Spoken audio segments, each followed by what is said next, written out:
run flat, never pop your orbit. I keep energy in storage. I see spinning the globe, my fingertip itch. If I could pluck the earthquake hit, look at the wrist, look at your body, I shake it and shift.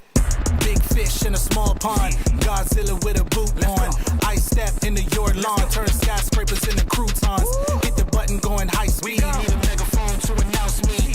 I move through the pygmies and the top pick, got a big fleece. Sit back, better breathe deep. Look around and they looking at me. 10 toes still never defeat. Push button never needed a key. I see they ain't ready for me. Hot boy still 100 degrees. I cross eyes and I dotted the T's. E&D till I leave in peace. The people is giving the damage. The people is giving the The people is giving the damage. The people is giving the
First place in the Mid-Buckeye Conference is up for grabs here inside of the fabulous Cub Cave, where the 6-time defending league champion Lucas looked to snap a 4-game slide against visiting Mansfield Christian, who go to score their first win over the Cubs in their last 15 tries. It's live and free boys high school hoops taking over your Friday night, and it's all on the way next.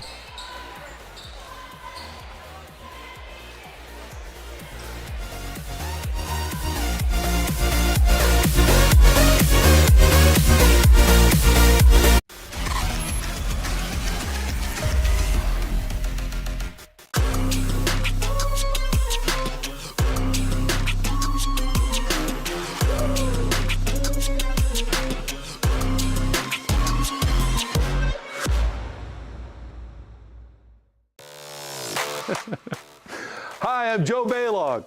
Tune into The Joe Show every Wednesday night here on the OH Report. Hey, does your checking account pay you with real cash rewards with no monthly maintenance fees ever? Bummer. Ask for Kasasa Rewards Checking. It's our superpower.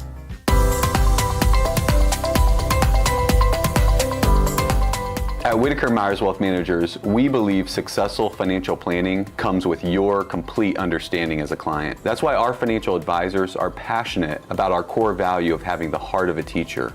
When you have complete and total understanding of your financial picture and your financial future, you have more confidence as a client.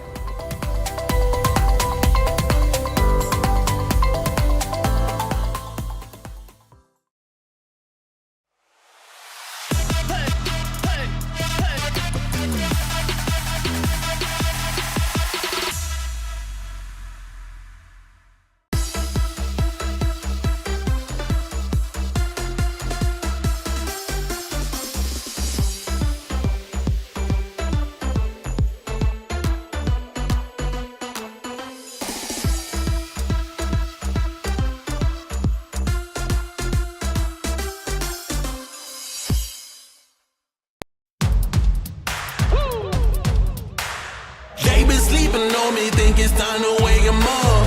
They been sleeping on me, think it's time to wake 'em up. You've been playing it safe, now it's time to shake it up. Playing it safe, now it's time to shake it up. So it's time to make a change. Yeah, it's time to break the chains. Yeah, it's time to bring the pain. Let them know, tell them we are not the same. I'm the one that got the flames. With my team, as you know, we come to slay. Let them know that we didn't come to play. Nah, we came to win. I'm ready for anything that they can bring. Bring it on, let me do my thing. I'm a giant, they can move the king. If you never risk it, then you never know. If it's holding you back, you gotta let it go. You gotta give it all you gotta let them know. You are on another level, you are ruthless. Switch it up, it's the new flex. It's your pregame show coverage presented exclusively by our friends over at Spherion Mid-Ohio. Mid-Buckeye Conference action here tonight. The top two teams in the league from the last couple of years going head-to-head here inside of the Cub Cave. I'm Brian Skowronski. Andy Jardy with me for this one, and talked about in the little setup here tonight that it's been a long time since Mansfield Christian has knocked off Lucas in this rivalry. However, Cubs in a little bit of a skid here, so things very interesting on this Friday night. Yeah, it has been a minute since the Flames have won this game. You have to go back to February 17th of 2017, the last time Mansfield Christian beat Lucas. 47-43 win there. They haven't won in here at Lucas since December 11th of 2015. So this has been 14 straight wins for the Cubs over the Flames. But this could be a game tonight where it ends because the Flames are off to a terrific start this year. 3-1 on the year, 2-0 in the Mid-Buckeye Conference. And this is a Lucas team that's in some uncharted territory as well, too, in the midst of a 4-game losing streak. But the Flames under coach Kerry Craner are rolling to start.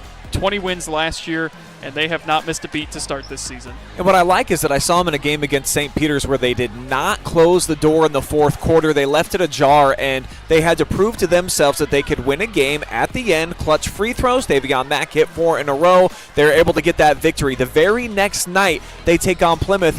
They have to force overtime at the end of the game. They need a clutch bucket there. Again, their stud sophomore came through for them, but they've proven to themselves, Andy, this is a team that was kind of loaded with talent the last couple of years. That amazing senior class that they just had, I think there were 6 of them, including the all-time greatest player ever to don a Mansfield Christian uniform, but he is gone last of graduation, so it's a new chapter here for this team, and I kind of like who's been stepping up for him, but certainly that guy number 3, he has been dynamite. He has been dynamite. The numbers he has put up this year have been incredible. A couple 30 burgers on the season, and this is a team too when they're 2-0 now in games this year decided by single digits, so they know how to win the close games. They've been in those situations. They're probably feeling pretty good about themselves here coming into this one tonight.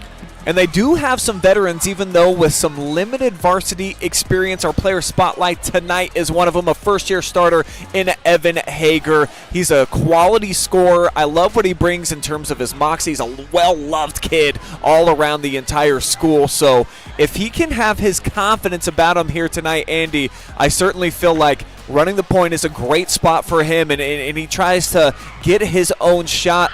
he could be a huge factor here tonight if number 15 can play some quality minutes. Yeah, he coming off a nice game too, and that win against Plymouth, he had 12 points. If there is someone else, Mac is going to do what Mac does. He's going to get his points. If someone else can also emerge, then Mansfield Christian is going to be a very difficult team to contain tonight. Over on the other side, though, these Lucas Cubs, headed up by Taylor Eisman. Uncharted territory, like you mentioned. It's been a while since this team has suffered 4 straight defeats. Yeah, what did we look up the numbers on the drive over here? Since 2017, I believe, was the last time they had a 4-game losing streak, and that one reached 5 games. So it has been almost a decade since they've been in a losing streak like this. Started the year off with a nice win, but it's been a struggle for them the last couple games here. Now, they've played some really good teams, too. That's been a big part of it as well. But this is a team still kind of trying to find themselves and find where they're going to get the offense from. It's a much different looking team than what we saw from the last few seasons, and arguably you could say they too just graduated the greatest player to ever come through the program in Logan Toms, the all-time scoring leader for them. So each of these squads in a bit of a transition period, and for the Cubs, I love this matchup. We just spotlight Evan on the other side, another senior point guard starting here tonight, Bobby Grover. He's a first-year starter for him, and despite his size, one of the top rebounders actually in the entire league. Yeah, those are going to be big tonight, too. They've got to win the battle on the glass and get those second chance points here tonight if they want to come away with the W here against Mansfield Christian.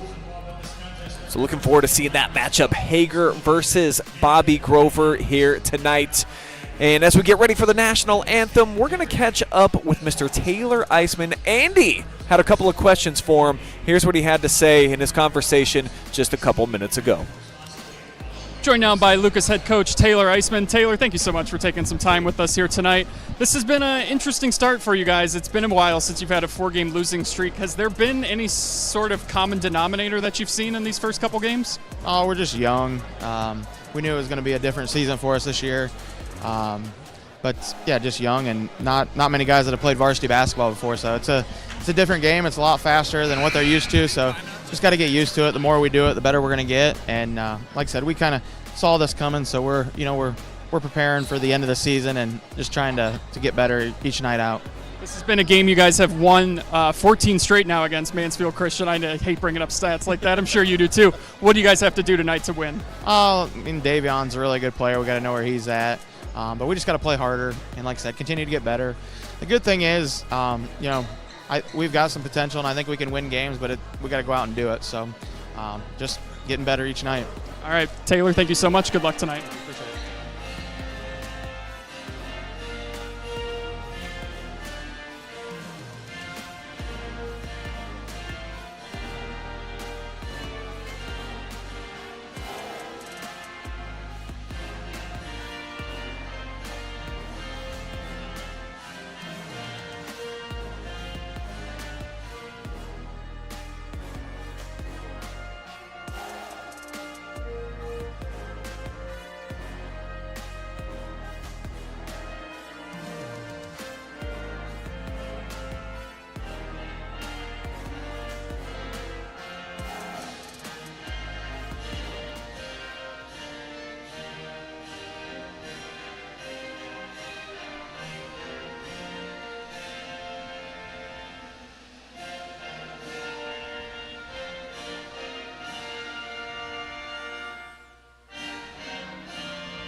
And with that, the table is set for the main event of the evening.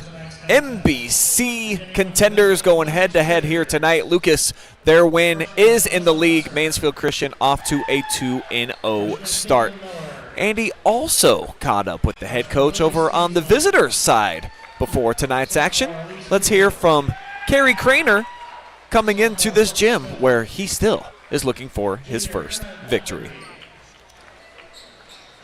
Joined now by Mansfield Christian head coach Kerry Craner. Kerry, thank you so much for taking some time with us tonight.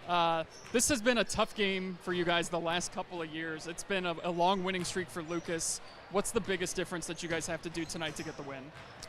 We just got to play our game tonight. You just got to take care of the basketball. We talked fundamentals all week. We can't turn the ball over, and you know, we've got to play good defense. We know they're going to play tough. They always do down here. They're a very physical team. We just got to match the physicality and be able to score the basketball. Davian Mack has been putting up some incredible numbers. What have you liked so much about his game this year? He's just a great kid. He's a super athletic kid. You know, he's only a sophomore, so we're excited to have him, you know, back again this year and hopefully the next two. And just, you know, he plays hard. He understands the game well. So you really can't complain about nothing he does. You guys have gotten off to a great start this year, had 20 wins last year. What are you liking so much about your team so far this season? You know, it's tough when you lose 5 seniors that we did, you know, from last year. But, you know, we're a little bit bigger this year. We don't have the size. We got bigger kids this year. We didn't have the size last year. A little bit slower, but, you know, we playing with some younger kids, and hopefully as we get going into the season, we're going to develop and they're going to understand the varsity basketball game. Appreciate the time. Best of luck the rest of the season. Thank you. So interesting takes from both head coaches, and I always love getting just how they're feeling this time of year, which is a tough one, I think, when you're right around the holiday season. You know, spirits are bright for everybody, but maybe the focus could be lacking. And for each of these clubs graduating what they did, when you talk about, you know, Aiden Culler also lost about, I think, 40 points combined last season for Lucas, and then for Mansfield Christian, that great senior class. I mean, there's a lot that still needs to be developed for both of these programs. Absolutely, and this is going to be a good measuring stick this early in the season. And this is the team that Mansfield Christian has not been able to get over the last couple years. They've been second fiddle to them. They've been always the bridesmaid, as they say, and just haven't been able to get that conference championship because it's been Lucas who has prevented them from doing that. And both games last year were very close games, single-digit losses for Mansfield Christian in both of them. It feels like if it's going to flip and end, this might be the team that can do it, just because Lucas's offense has been such a struggle here to start the season. I didn't have enough time to ask Coach Eisman. We were running up against it a bit there. I'm curious, when you're game planning against Mansfield Christian tonight, do you just go into it and say, hey, Davion's going to do Davion things, let him get his, but don't let someone else beat us? Do you sort of shift the attention to, you know, an Evan Hogger, someone like that? Don't let them beat us, and you just let Davion get his 25, 30 points? Or do you try to stop Davion from doing what he's done all season long? But I didn't get a chance to ask him that, but I'll be curious to see kind of what the game plan is there. I think we'll find out pretty early on if they're trying to shade a lot of coverage over his way, double teaming him. And in this gym, of course, where it's a little bit smaller than your average, it can be tough at times, certainly along the baseline. Our keys to victory tonight for Mansfield Christian, brought to you by Spherion Mid-Ohio. For me, I just say you got to isolate the guards. I think they're going to have the advantage, and certainly height-wise. And Davion is the number 2 on this team, so he plays, even though he's about 6'3", 6'4", he's going to be on the perimeter.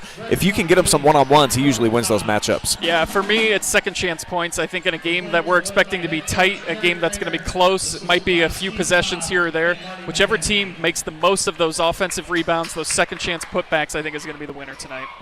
And for the home team tonight to end that 4-game losing streak and continue their dominance over MC, block some shots, baby. You got a big size advantage in size, especially in this one. And they are going to start their 2 kids that are 6'6" and 6'7". So, you know, just turn them away at the rim. Yeah, get back on defense if you're the Lucas Cubs. Mansfield Christian's going to want to run. Don't let them get behind you, and keep everything in front. That will put a bow on our Spherion Mid-Ohio pregame show as we are all set for action. And there is the opening tip. Hager nearly saves it in bounds, but it's into the hands of Grover looking to push the pace, but Taylor Hahn stepping in there, getting an early turnover. So a little bit sloppy in these first 13 seconds, but bodies flying around per usual in this rivalry. Yeah, both teams a little sloppy here to start, throwing the ball around a bit, trying to get their footing here.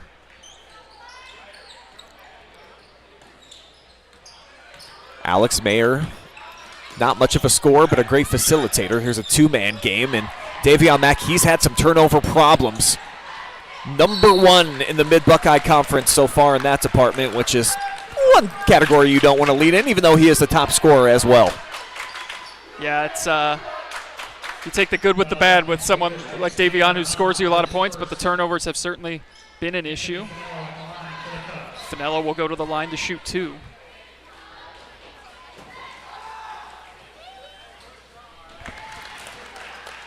Good sign for Finello, and he's been picking up the scoring these last couple of games. I think double figures each of his last 2 outings. Yeah, he's had a couple 10-point games.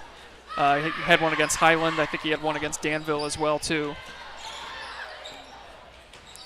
Underneath, here's Winters trying to go to work. Left hand came up a little bit short.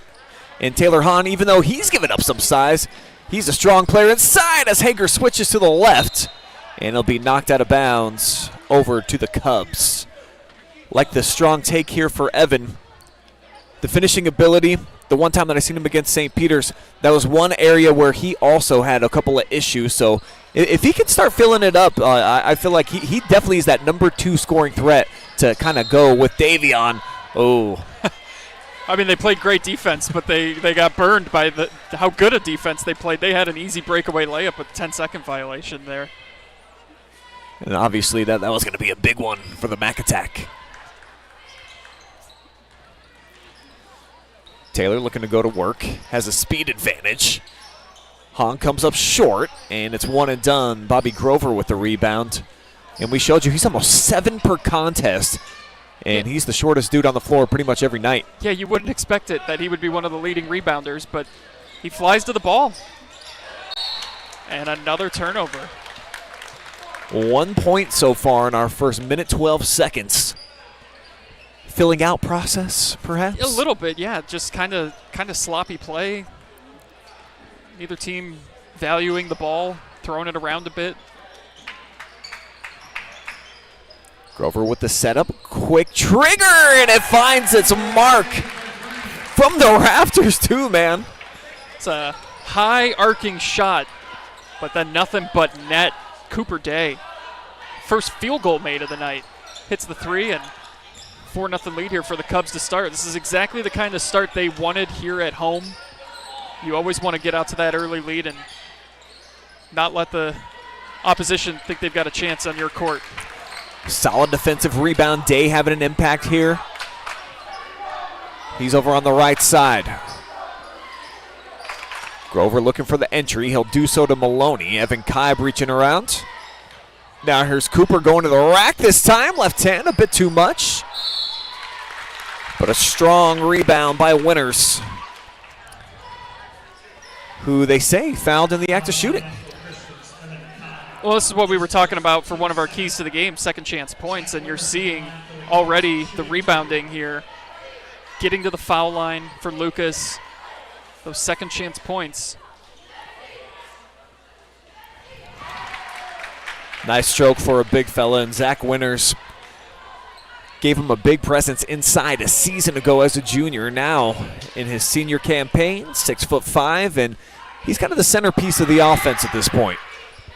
Goes 2 for 2 from the line. It is just amazing. Kids keep getting taller and taller. I swear, like 6'5" was unheard of. I'm dating myself here, but I graduated in 09. There was never a 6'5" person you were playing against. Boy, a lot of contact there, but no call. A fake. Hahn double team, didn't care, put it up. And that's what I was talking about for Lucas and my key to victory. They haven't blocked a shot yet, Andy, but just the size, just walling up and making it tough for the Flames when they get in the paint. Yeah, they've made nothing easy for Mansfield Christian once they've gone down inside. There have been a couple Cubs waiting for them, getting physical and beating them on the glass. And this style of ball really favors Lucas. If they're able to burn up 30 seconds or more on the clock on an offensive possession, it's not going to happen because here's Mac going in, and whoa, big time throwdown to get MC on the board. The Maction has arrived. You can tell he was frustrated with a couple of those turnovers. That might be what the Flames needed to get going. Arguably the best leaper that we have in North Central Ohio. He is a dunk machine. And that would have been dunk number 2. He had another one, but the 10-second violation on bringing the ball up by Lucas. Otherwise, he might have 2. But it still only counts as 2 points, so they got to continue to play good defense. And there you go, forcing another turnover. Travel on Winters, but can we see the action one more time? I mean, I'm never going to say no to that. Just, I mean, effortless, really. That has to. I've always talked about this. Like, that has to be one of the greatest feelings. Like, I'll never be able to dunk a basketball. I can only imagine what that must feel like. He's got the quick step, and Davion will be fouled here. It's going to be on the floor. just super smooth, man. I compare him very favorably to, the Skippy regular peanut butter, nice and smooth, no extra crunchiness in there. Davion, no matter where he is on the floor, he's got that jiffy in him. He does. And this is wide. Oh, man. Now Hahn attacks, and an offensive foul. And he's upset with himself because, one, that's his second foul now, but two, he had the wide open three, and then he drove in and picks up the offensive foul, and that's big.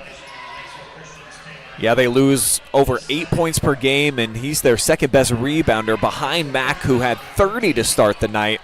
Taylor Hahn with 24 right behind him. Here goes the sophomore Day, draws a double team, and it's poked away. Another giveaway. The Christmas season starting early here for Lucas, as Max heading to the free throw line for a couple, and he is just consistently in attack mode trying to get into the paint. Well, they're at least making him earn it. I mean, that's now 2 trips the last couple possessions here where he's gotten into the paint. He's picked up 2 fouls, but they haven't let him just get there, and that's what we're talking about, transition defense, getting back. They've been able to do that so far, but man, if you're the Cubs, it's kind of an anomaly as to how they're up by 4 right now with the amount of they've already turned it over 5 times. Yeah. Never a number that you love as the referees are trying to iron something out here. It might have been who the foul was on. I think so, yeah. And we don't get the benefit of the NBA where they've got that nice camera right on you and the microphone for the referees to describe to you as the viewers at home. Well, we gotta pay the salaries of people like me here, and that's preventing us from getting that extra camera. It's quite a cap hit to have a guy like Jardy on staff. Here, we'll slow it down for you guys. We'll see. It looks like you could call it on Finella with the body or Grover, so not sure what they decided here, but it is just the first foul against the Cubs. As Mack short with the first offering. He had 4 very clutch free throws at the end of the St. Peter's game to ice out that one when the Spartans looked like they were going to upset him. Splashes the second. He's got all 3 here for the Flames. Yeah, both these teams have played Mansfield St. Peter's this year, and both close games. Lucas had to go to overtime. Yeah. And then Mansfield Christian beat him by 4. Off the pull-up, Mack just elevates to the 4th story to grab that one. Leapt in out of nowhere. Hager, kind of an ill-advised pass. You never want to make that pass when you leave your feet. Usually 98% of the time leads to a turnover. 4th one by Mansfield Christian. It's Josiah Schlusner who was the intended target as the Flames switching everything up top. Now Mayer will stick with them. And the entry pass, another giveaway here for Lucas, and somehow still have MC doubled up. Yeah, it's not been a great first quarter for either team here so far. 10 turnovers combined, only 9 points on the scoreboard. It's been a slugfest. A lot of points in the 2 meetings a season ago as well, so offense might be limited here in this matchup as Kive goes baseline and gets his shot turned away into the Twin Towers, and that's where I feel like Lucas can have an advantage on most nights. Yeah, Hayden Maloney was having none of that, starting the block party here a little early. Winners off the face, goes right at Mack, a little short, and Davion. Gonna slow things up here, find his point guard Mayer.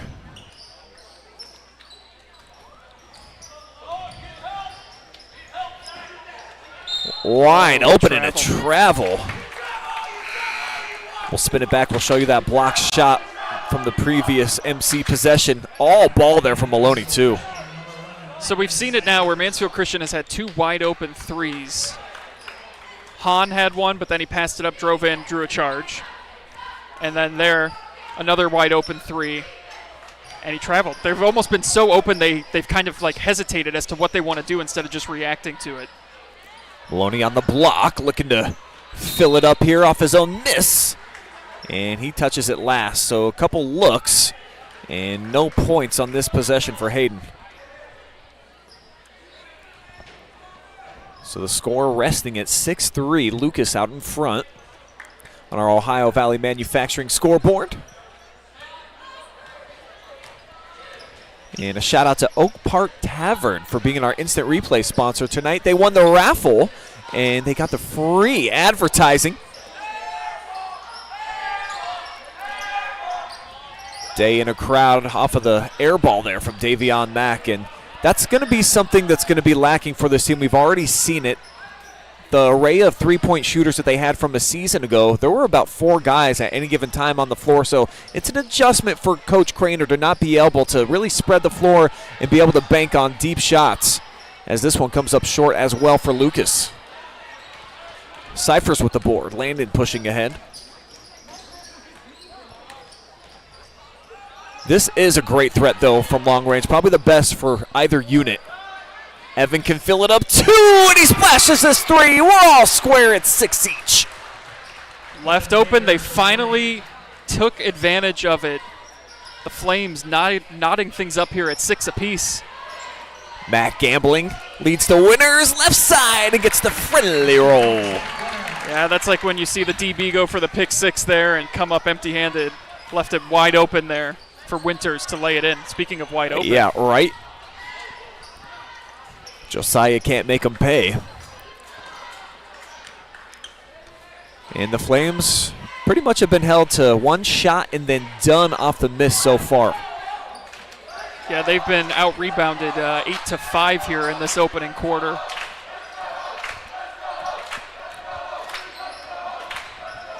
Oh, great pass. Maloney backside. He'll put it in, and the Cubs the first to double figures. That was a beautifully executed play there by the Cubs. Great pass, finding Maloney open, and another one and done.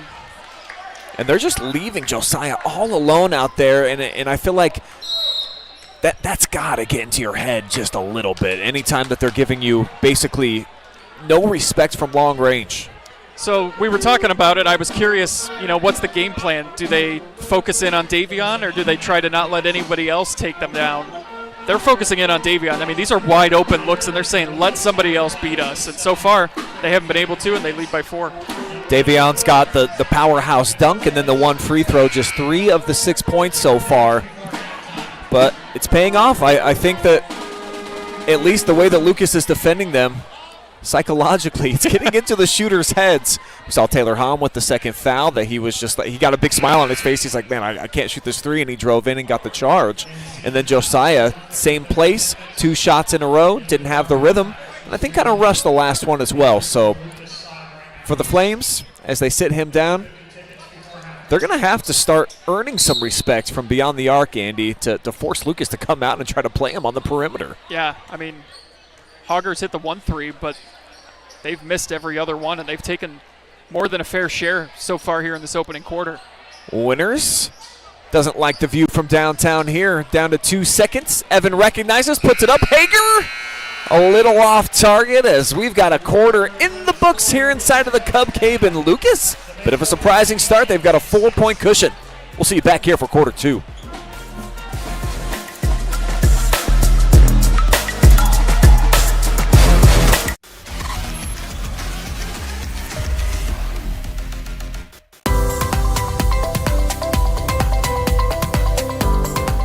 At Whitaker Myers Wealth Managers, we believe successful financial planning comes with your complete understanding as a client. That's why our financial advisors are passionate about our core value of having the heart of a teacher.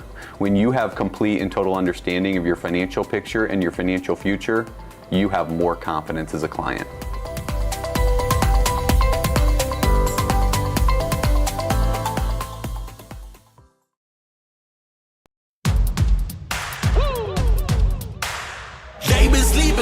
Think it's time to wake 'em up. They've been sleeping on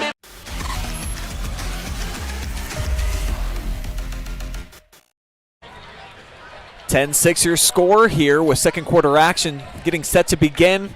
The Friday before Christmas, Magic's in the air here, Andy, and for the Lucas Cubs ending that 4-game slide, they're off to a nice start. Obviously, that'd be a great early gift. Yeah, I didn't put any pressure on Taylor Eisman either beforehand in our interview when I said, you've won this game 14 straight times. No coach wants to hear that stat. That was the worst thing I could have said to him. Mack with the fall away, tough jumper, and again securing the defensive rebound after just 1 shot.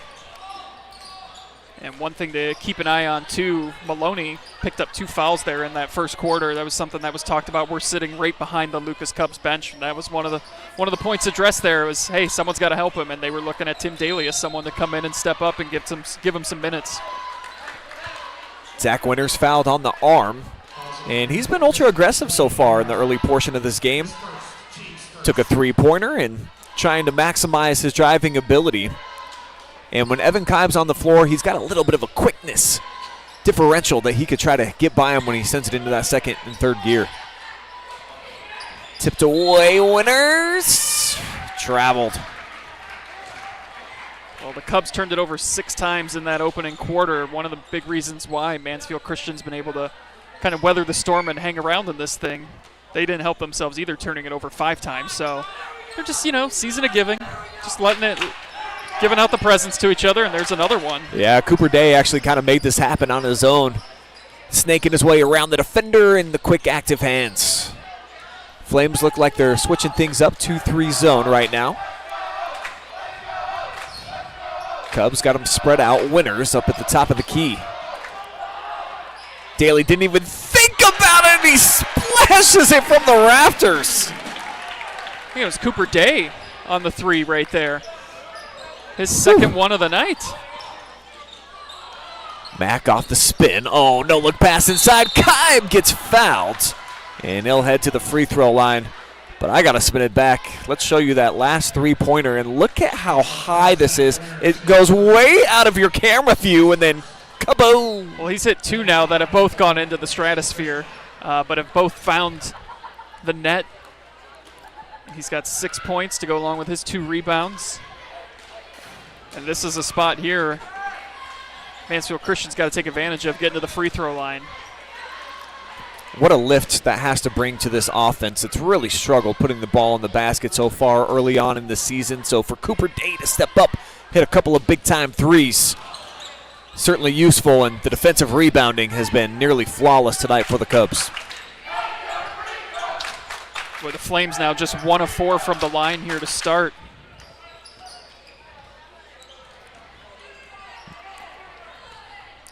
Evan recognizing that got to get out there now, get a hand in his face.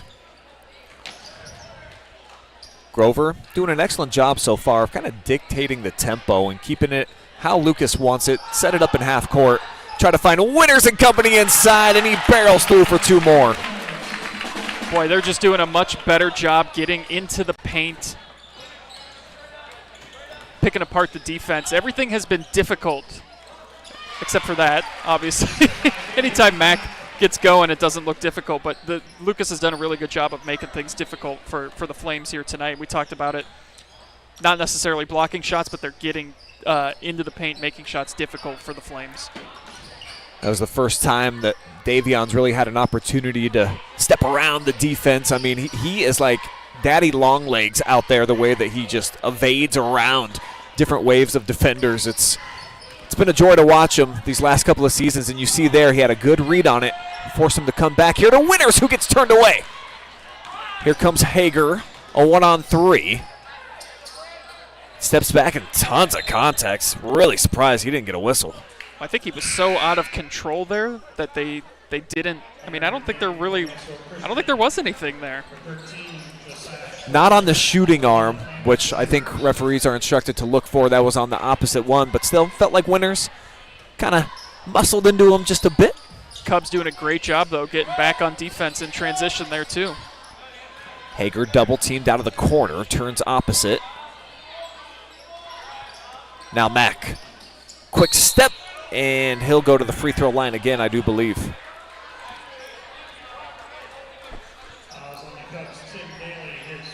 It's going to be the first foul on Daly.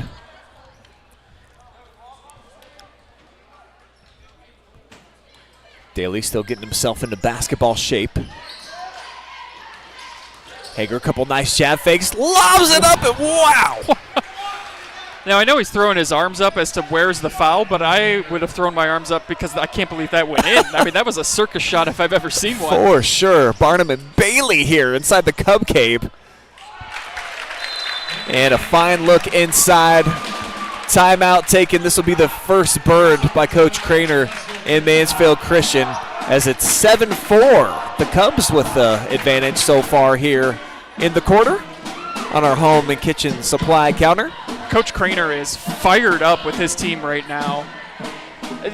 Lucas is attacking.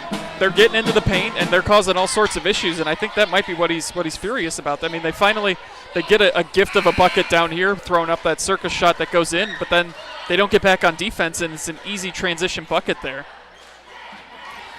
Couple of comments rolling in over on the YouTube side of things. Local fatty, bodies flying around per usual. That's a fact, though, in this matchup. And then, did I just see that correctly? The disrespect on that dunk. I mean, if you can throw it down like that, there's no disrespect. That's just pure bounce. And I was actually talking with some of the students when I was in class on Monday over at Mansfield Christian. They feel like Davion's maybe about 32 inches with his vert. Yeah, that's pretty impressive. That's absurd. Boy, that is almost a disaster of a turnover right out of the timeout. Nice recovery there for Hager, and here is Davion, just so slick with it, and the smooth operator up over the top. Boy, he was thinking of throwing it down two-handed there. Yeah, he's just got unusual athletic ability as Finello got blocked by Hager, and then he comes up with the basketball. He's looking to dive down the lane, sets it up. Mayer beyond the arc, and a little breeze maybe came through, an air ball, and out of bounds over to Lucas Josiah. Thought that he was able to throw it off of him. They're letting him play. I mean, there has been a lot of contact here these last couple possessions. You thought maybe Mack could have been called for an offensive foul too, the way that he went up there. But they're letting him go. Oh boy. Davion with the theft poked away. They'll get it back to him, and Mack.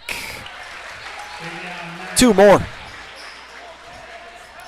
He's really carrying the offensive scoring load tonight.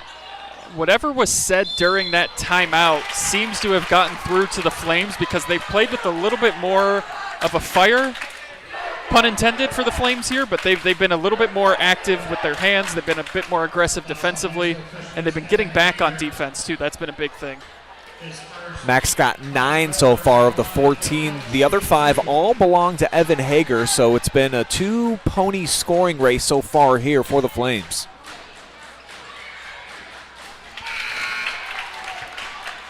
Grover with his first point of the night.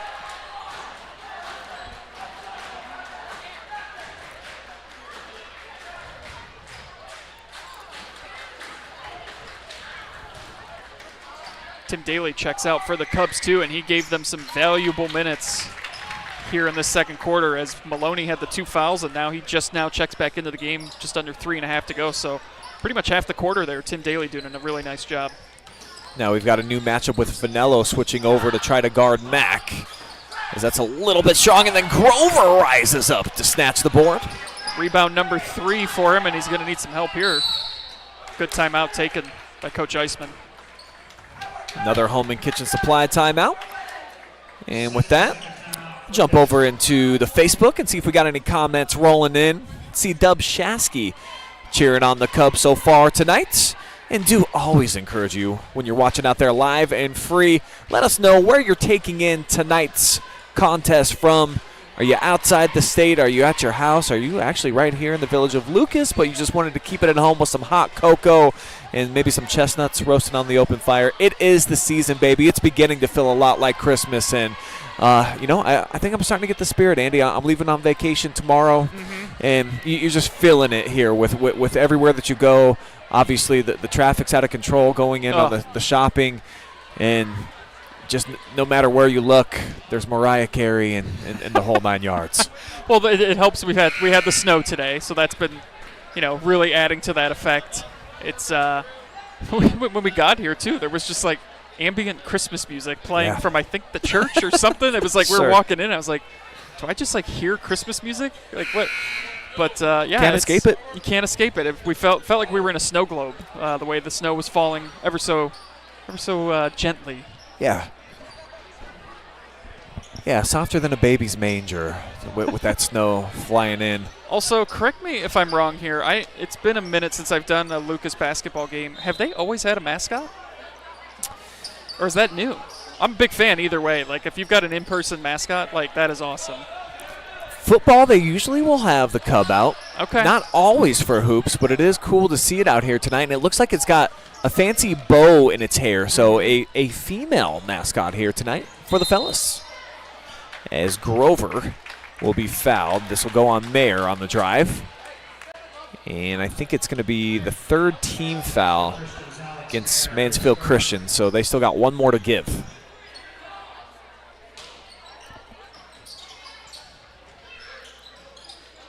Have to lob it out for Finello. Nice catch, and they leave Bobby alone in the corner.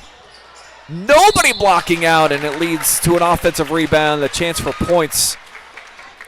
Yeah. Great minutes by Cooper Day here in this first half. Yeah, he's got 6 points, 3 rebounds, and that's something Coach Craner is not going to be happy about. I mean, there was just nobody there. That was as easy of a rebound as they come. Good look at it on our Oak Park Tavern instant replay. As the Cubs now up to 20 points, 6-point cushion.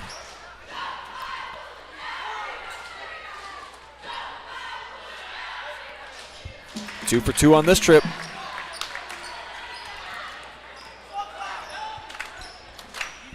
Boy, just when it looked like the Flames, they'd cut it to a one-possession game. And they turn it over here again. The Cubs have answered, though. Schleusner just lost the handle there off the baseline drive, not even pressured that hard. And you hate those unforced errors. You'll deal with them when you're trying to move fast and get some stuff going towards the basket. Tough ones to take there as we get a jump ball call. Came pretty quick. It was the right call, though. He drove right into it. Anytime you keep that ball down low like that, it's always going to go to that jump ball possession arrow. Stay down here at this end with the Cubs. And they leave Day all alone. You got to get it to him. He's been living in Splash City, not this time. Yeah, too much on that one. And not quite the rainbow effect that we saw in the first couple, as Hager couldn't find the range on his second three-pointer either. So we've got a football score going here on opening night of the college football playoffs. Exciting times. Sure is. Still can't believe this is an actual thing where we're getting 12 teams playing. And some really cool matchups, I think, in the opening round, especially tonight. I mean, Notre Dame and Indiana, they're separated by less than 200 miles. Love a good in-state rivalry where these two teams don't typically play each other either, because if you're a program like Notre Dame, like that's a game where you pretty much have nothing to win but everything to lose. Yeah. I mean, I know Indiana's in the Big Ten and whatnot, but Notre Dame is, Notre Dame. They got touchdown Jesus. What more do you need to know, man? I mean, it's why you typically don't see Ohio State play in-school opponents anymore, because there's really not anything to gain from it. Big three from the corner and much needed from Blaine Morrow, checking in off the bench with his first points. Anytime they can get points from anyone other than Mack, it's a huge success. But again, they just don't get back defensively, and they're going to go to the line to shoot two now, is Maloney.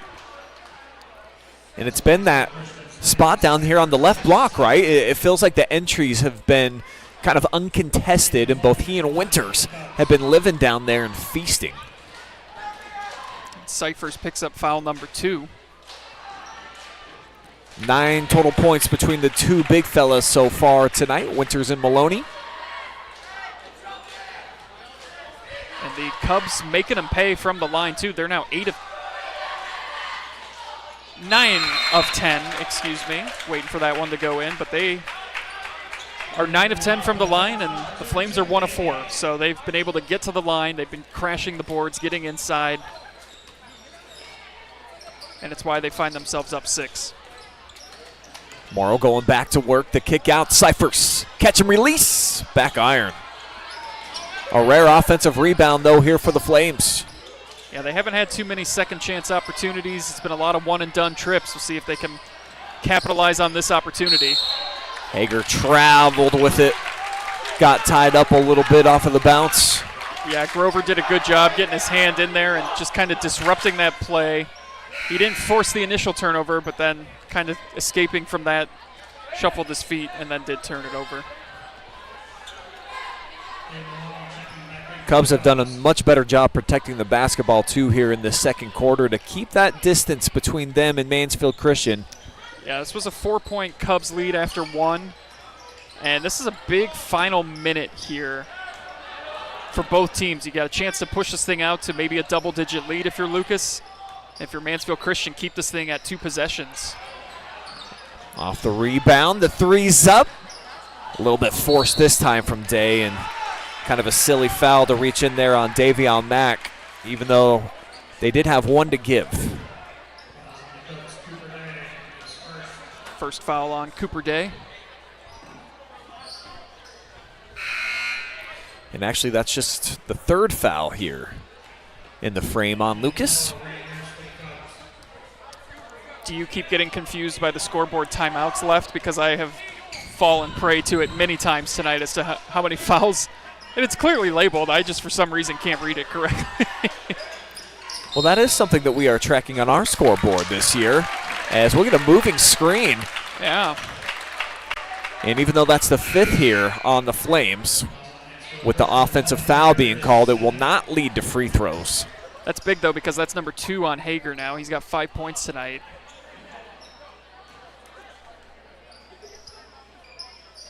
And it's an empty possession, and we'll see with 35 seconds and counting here if the Cubs try to run this for just 1 shot. Looks like the philosophy is going to be best look, or if you can, stretch it out.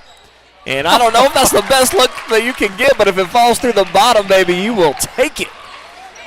Man, we've seen a couple incredible shots just kind of thrown up and go in. We've had 1 for the Flames and now 1 for the Cubs, so it all evens out. That was the last foul to give here on Lucas. And how about that one at the highest tippy top inch of the square, and Finello gets it to fall through. He did pick up his 2nd foul there, though. Largest lead here for Lucas. As Mack loses the handle, fumbled out to the corner, getting on the floor as winners. They got time. Reaching in, Davion. Good if it goes. Oh, wow, a lot closer than we all anticipated.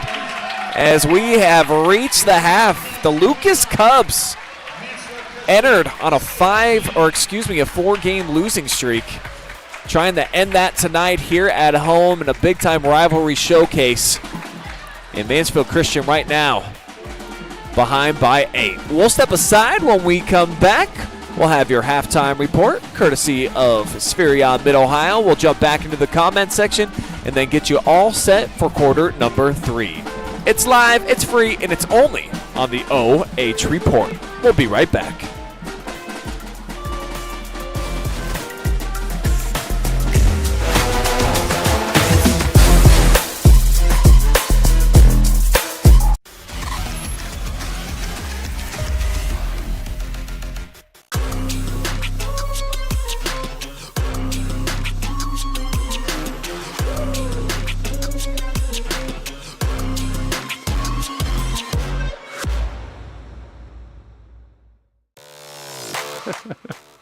Hi, I'm Joe Baylog.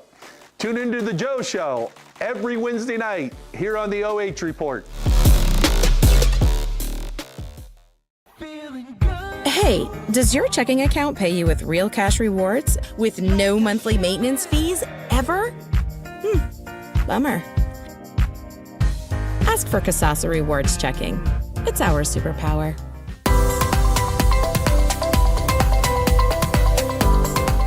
At Whitaker Myers Wealth Managers, we believe successful financial planning comes with your complete understanding as a client. That's why our financial advisors are passionate about our core value of having the heart of a teacher. When you have complete and total understanding of your financial picture and your financial future, you have more confidence as a client.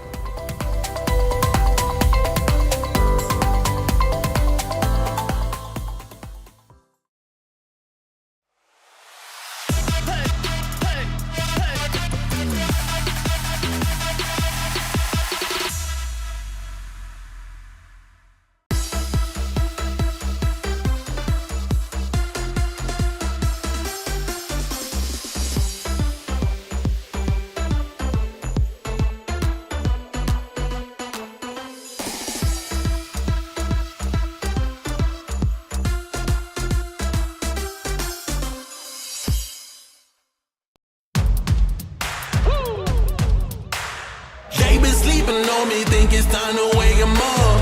They've been sleeping on me, think it's time to wake 'em up. You've been playing it safe, now it's time to shake it up. Playing it safe, now it's time to shake it up. So it's time to make a change. Yeah, it's time to break the chains. Yeah, it's time to break. You're enjoying live and free boys high school basketball on your Friday night thanks to our generous sponsors. Spherion Mid-Ohio, proud to support our local athletes. They know the foundations that make great employees are woven into the teamwork, focus, drive, and perseverance given in each practice and game. Let's get to work. Ohio Valley Manufacturing, heavy gauge stamping and precision blanking services. They are hiring now. Hit up their link down in the description. Mechanics Bank, Richland County's only independent community bank. Home and Kitchen Supply, your one-stop shop for kitchen and baths, windows and doors since 1970. Oak Park Tavern, Richland County's oldest dining supper club, serving great food since 1940. Whitaker Myers Wealth Managers, locally owned financial planner that boasts the endorsement of national money expert Dave Ramsey and the team at Ramsey Solutions. And Sutton Bank, where you can earn the cash reward of your choice for doing simple activities with Kasasa. We'll be right back. Your halftime report, less than 30 seconds away.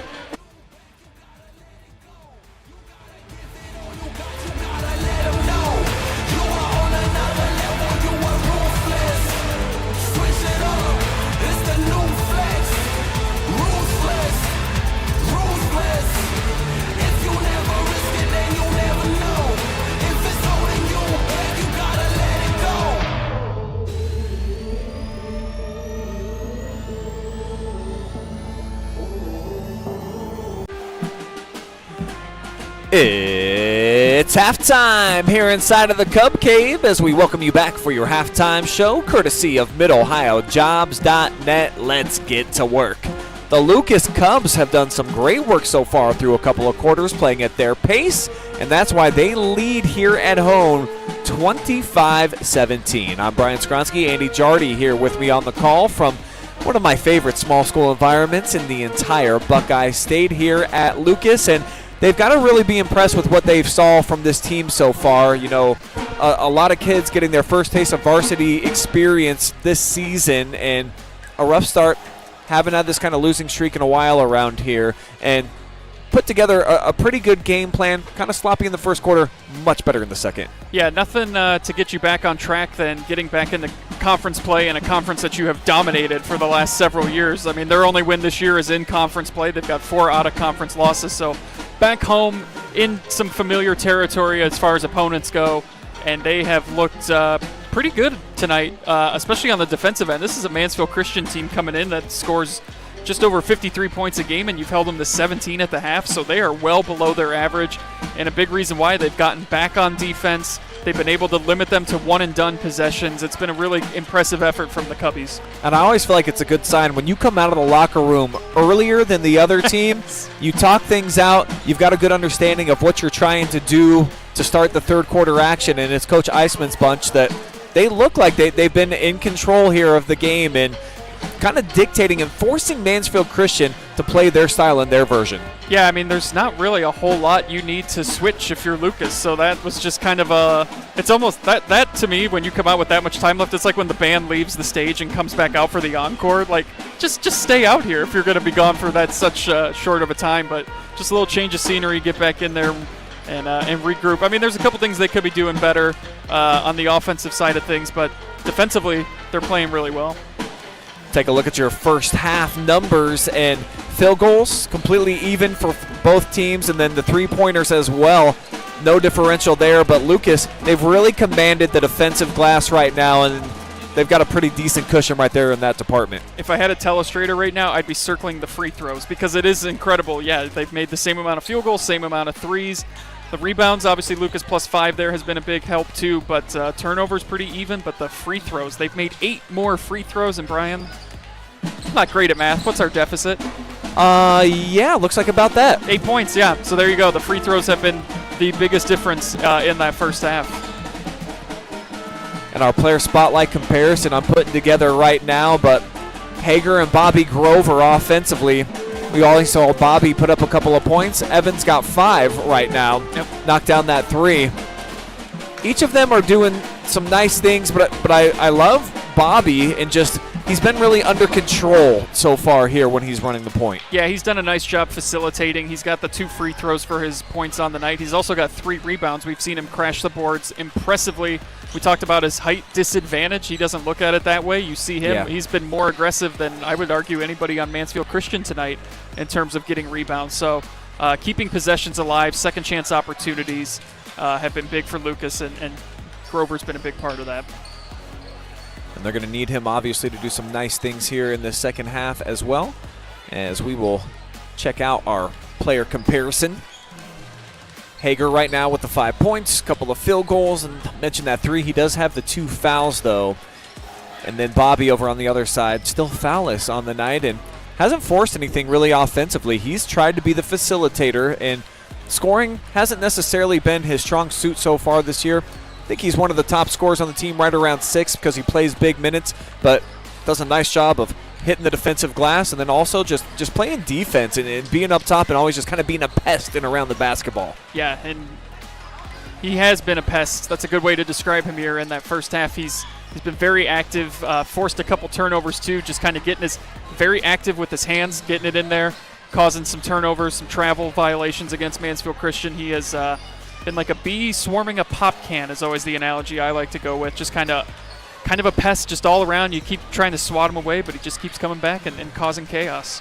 Well, Andy, you can probably tell by the physique that I'm not drinking a whole lot of pop these days, buddy. But I understand your analogy for sure. They'll attack your energy drinks too, right? They go for that sweet sugar. No doubt. So this is what it looks like so far through a couple of quarters. Lucas 10-6. They took the lead in the second, and then 15-11, and they stretched it out. Yeah, it's been wire to wire for the Cubbies. They jumped out to a 4-0 lead, 6-0 lead, something like that early on. And I'm always just so impressed too. The composure for Taylor Eisman, he is so calm on the sidelines here. It helps when you've won as much as they have, but it's just very, let's go out and do our thing. Yeah, I've seen him get intense at times, but typically he is that even kill all the time. You can rely on Taylor to just be that calming type of influence, if you will, where nothing's ever as it seems. You're not too high, you're not too low. You're just somewhere right where you need to be, and I think that's his name is kind of true to form, of course. And I think we've seen the times change too, right? Screaming at the player doesn't necessarily work as much as maybe we grew up with. Just a little bit more of a laid-back approach, and sometimes that, different teams have different players and different styles, and his approach has certainly worked here the last 7 years. And he has had quite the run of play in this rivalry against Mansfield Christian, looking for 15 consecutive victories against the Flames. As Hahn back in after sitting the entire second quarter with those 2 fouls. And he's kind of one of those engine revvers for them. He comes in and, he'll push his foot on the gas, and he's one of those guys, you talk about the analogy, just being on the pop can as we get a foul here. I think that's what Taylor Hahn can represent for this team, being one of those high motor type of guys. Finello's going to pick up foul number 3. See how long Coach Eisman wants to leave him in there. Looks like he's going to stick with him, though. And just a sophomore, too, so kind of high praise, just understanding that he knows can't pick up another one. And, he's got a tough matchup, even though he gets the switch here now, and Winters on Mac. Hahn out of a double team, turns over the left shoulder, and he's on the board. And that's what they got to go to more of here in the second half. Those are Hahn's first points of the night. Get it inside, crash the boards, get to the foul line. They only shot 4 free throws, as we talked about in that first half.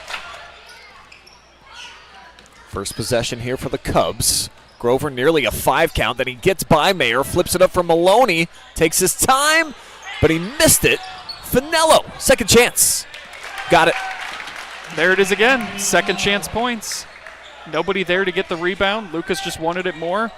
And if the Flames are going to get back into this, they're going to have to get it done on the defensive end. And right now we've got a player down. It was Finello.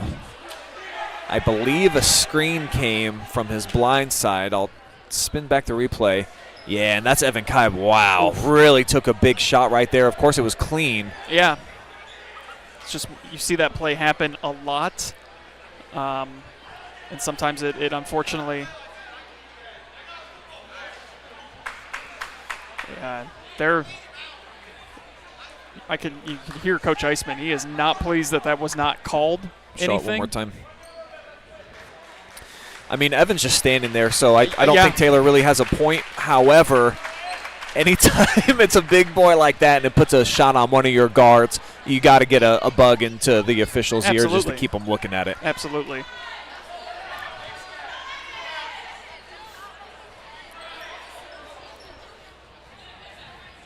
So it's going to be Lucas basketball.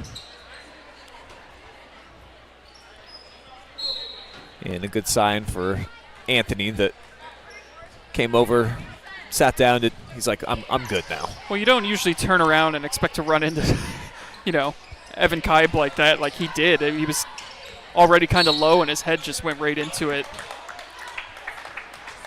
Oh, I thought the official said 5-second violation, but it's going to be a foul on number 5. So Mayer draws his second.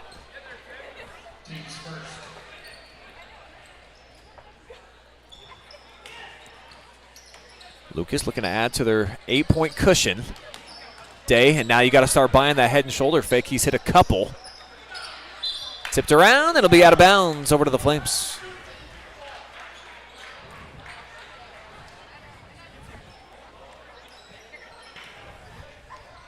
So we'll see if the Flames, they get the stop. If they're able to string a couple of those together. They've just kind of been unable to chip into this thing, just the 19 points. Tim Daly picking up the foul here. And it's going to come on the floor before the shot here from Mack. And he's like a slinky with his legs, the way he just goes around anything. He doesn't obviously have the height, but he's kind of got like an Evan Mobley build to him. Boy, we're getting some tight whistles here.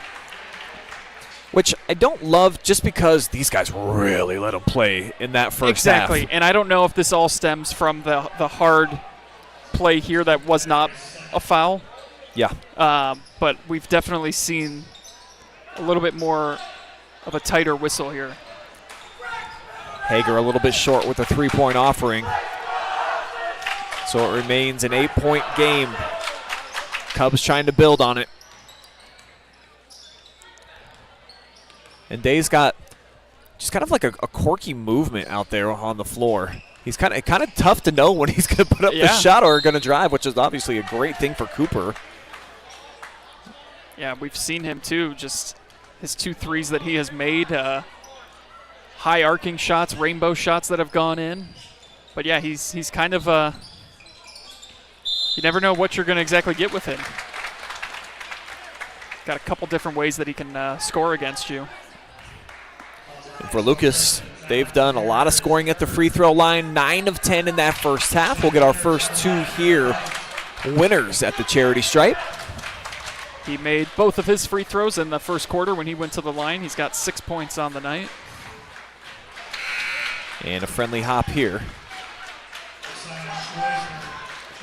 That was the 3rd foul on Alex Meyer as well, too, so he's going to come out, as is Kaibe. Schlosner in. And winners on the season. This is like his 36th free throw attempt already. Only shooting 44% to start the day. So if he can start to grow that number even up to about 60 or so, that's a lot of extra pennies for that piggy bank. We'll see what the Flames do here offensively. They had a great possession to start, and then they kind of got away from it, but that's exactly what they need to keep doing, is get into the paint like that, draw the contact, and with the way the officials have been blowing the whistle in this second half, get to the free throw line. Yeah, how about already 4 fouls here on Lucas, and we've got 5:09 remaining, so they're out of fouls to give. And could be a game changer here for Mansfield Christian if they can continue with that aggressive nature and get to the free throw line. I believe they called it on Maloney, which is his third.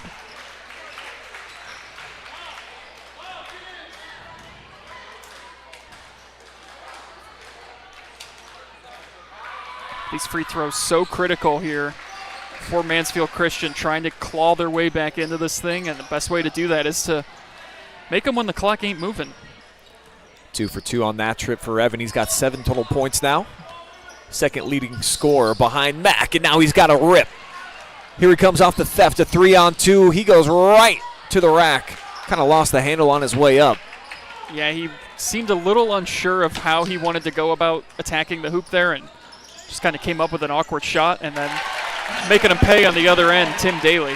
Yeah, mid-range J right there, nothing but nylon.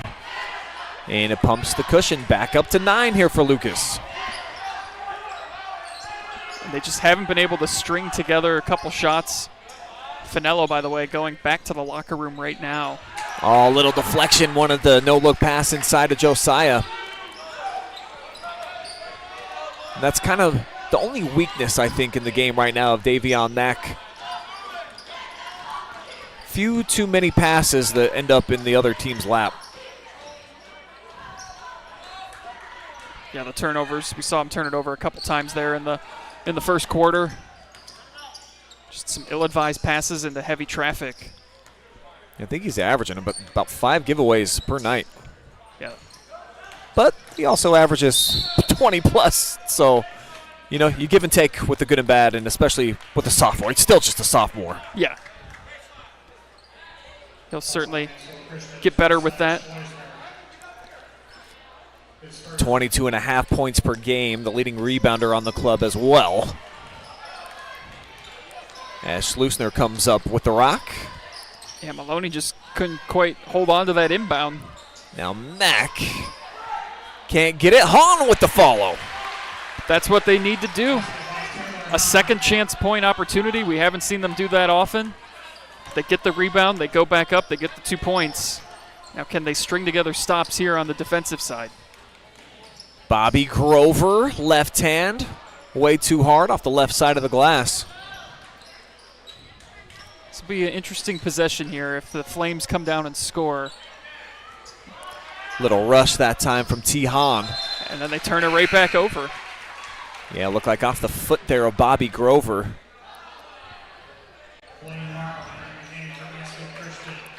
Just a tough pass, heavy traffic down there in the lane with Mansfield Christian having a couple players stick around and put a little pressure on. If I'm Mansfield Christian, keep attacking inside.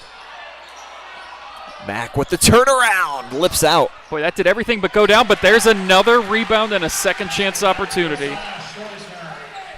Schleusner now into the scoring column with a couple. And we've got a game going now, folks.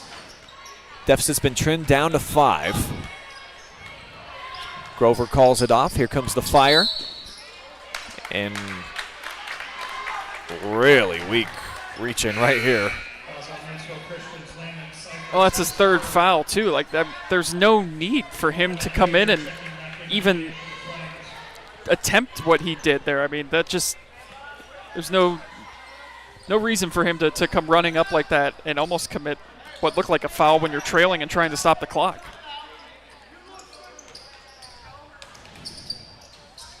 With the pitch to the short corner. Not this time for Cooper. And now Mack going to get fouled. And that's going to be number 3 on Daly. And more importantly, the 5th here on Lucas, so it'll mean free throws for Davion. The first foul, though, on the Cubs in about 3 minutes. So they've done a reasonable job of keeping their composure in that department. But again, it kind of a silly one. I mean, there's just no need to come out and defend right there.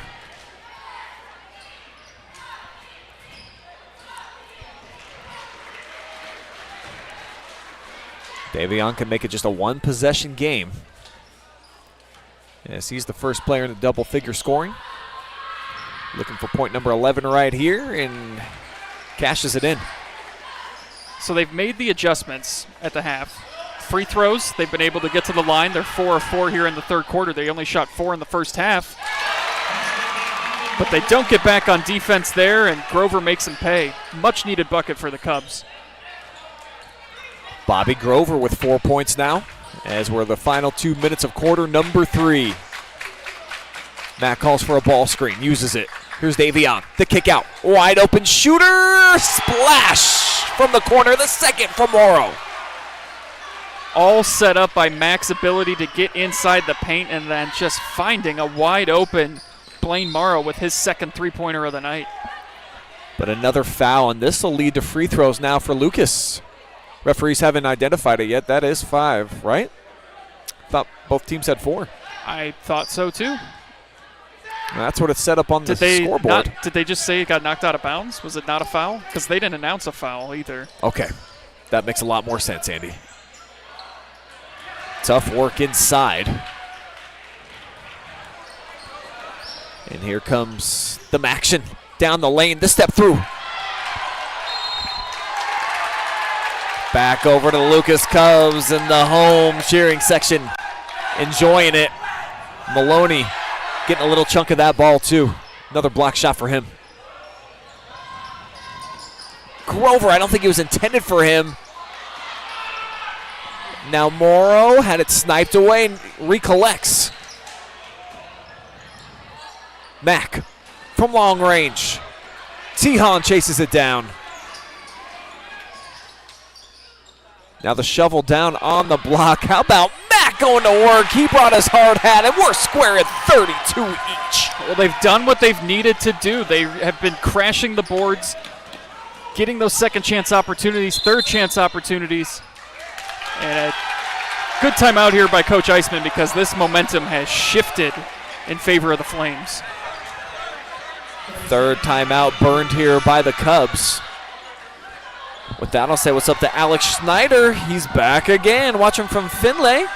Graduated from North Baltimore. Appreciate you tuning in live and free tonight. I wonder what his cheering preference is for this one. He just wants a good game.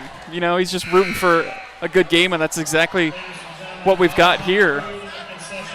And still, Doug Shasky, the only comment on Facebook. That's usually where we get all of the live. Well, you are behind on the Facebook feed, right? Like, you're looking at the second quarter? Is that why? No, they're up to speed. They're up to speed? Yeah. Okay. So we need more out of you on the Facebook chat section. Get those thumbs to good use. If you peck away with those, or I don't know, voice the text, or whatever you got to do, make sure you get into the comments. Shout us out. We'll shout you right back out. So an interesting situation here, too, if you're the Cubs. You've got 2 guys with 3 fouls now, and Tim Daly and Hayden Maloney. Yeah. Anthony Finello went back to the locker room after that collision. Have not seen him. He's on the bench. He's just not checked back in. Okay, so he did come back from the locker room. No word yet exactly if he is able to return in this one. And one for Winners. What a bucket. And we've seen both teams tonight, when they've had success, it's been attacking the paint. Big-time bucket there from Winters, and Finello has checked back into the game, so that answers my question. It is 9 points for Zach, the 6'5 senior, standing at the line where he's had a lot of success tonight, too. Yeah, 3 of 4 from the line. That one not really very close. So the long rebound for Mack. Just jumping through a 3-pack of defenders. He's feeling it. You can see it now. He's playing with a lot more confidence than in those early quarters. And a turnover. Hager hit, and he's got free throws coming up here shortly. Grover's trying to make a case that he didn't even touch him. Let's see if we can identify that on the Oak Park Tavern replay. It's hard to tell from where we're at if he made any contact or if he just threw his body up there to alter the shot.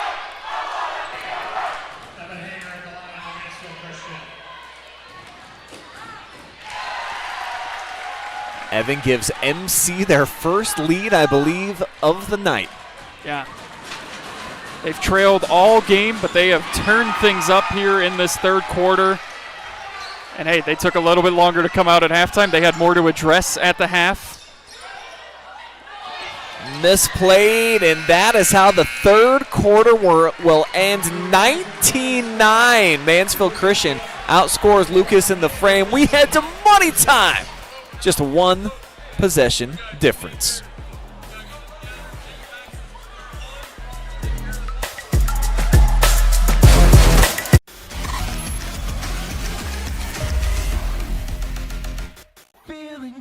Hey, does your checking account pay you with real cash rewards with no monthly maintenance fees ever?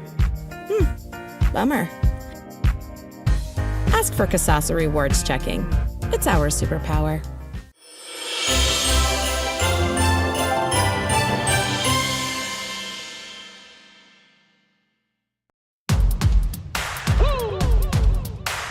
They been sleeping on me, think it's time to wake 'em up.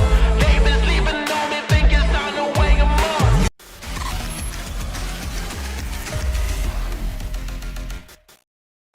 Just a 2-point game with 3 quarters in the books. Fourth quarter action, better known here on the OH Report as Money time. Yeah, yes, baby. Yes, indeed, you do. Listening in a little bit to the huddle there for the Cubs. Points of emphasis, back to square one. Take care of the ball, get bodies on them, and they turned it over 5 times in that third quarter. Don't love it. No, it's been a problem. They've now turned the ball over 15 times tonight and make it 16. Yeah, over and back, and you just see the disgust on Taylor's face. Though Winters is saying it got tipped, so it actually is going to be Lucas basketball, and they'll get a chance to re-inbound here from midcourt.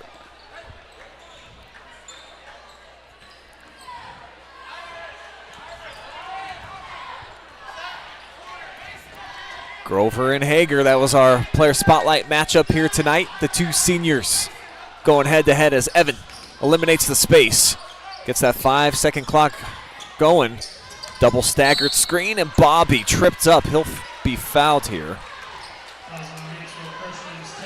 And that is the fourth foul now on Taylor Hahn.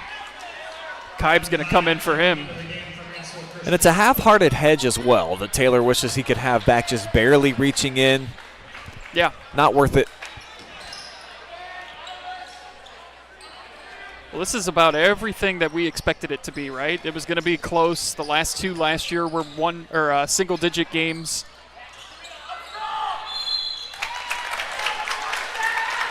Winters just getting his own miss. Yeah, a lot different personnel this season from what we had a year ago, where we had Omar the Star Davis leading the ship with all the seniors for Mansfield Christian. And, of course, here, you know, the two great scorers, Aiden Culler, and then their all-time leader now lost to graduation in Logan Toms. Yeah, but still. You're supposed to get those kind of bounces at home. But, yeah, they lost 35.8 points per game from their offense last year. So that is going to take some time for them to identify guys to fill those shoes. And, you know, there's going to be some growing pains. They're certainly a younger team. Is he shooting 3? Or did they wave off was there a lane? What happened? Why is he shooting 3? Comment section? Do you know? They might have whistled off the first one for something. I don't know. I mean, we're sitting right here, but... Was that one of those mulligan opportunities? Is that new to the high school game? Not sure. Morrow hit one from that corner in the third. Not this time. And the Flames and Kibe kind of thought that he threw it off of a Cub here. Let's see. Yeah, it looked like Kibe might have already been out of bounds when he made contact with the leather. As Mason Giegold takes a seat. And he gave some valuable minutes there. They've been trying to navigate this Maloney foul situation. He's got 3. Now he's back out there, what you would expect for the rest of the game. Mack read that one like a safety, watching the traffic switch. Sniped in, got the rock. Now going down the lane, and boy, he's really got that James Harden head flip down, doesn't he? I was just going to say, he has mastered the art of just getting the foul call. I mean, there's contact there, don't get me wrong, but he does a great job selling a lot of this too.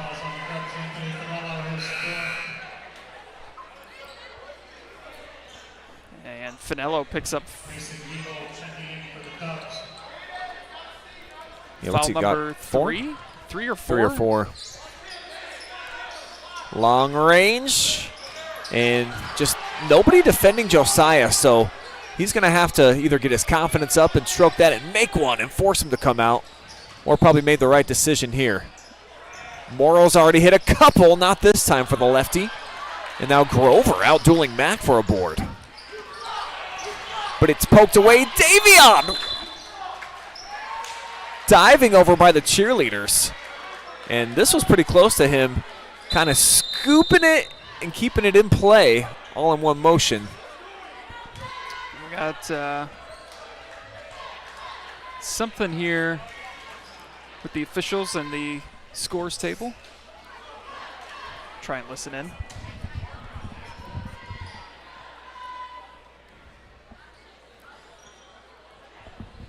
I think it has something to do with the scoreboard, some electronics.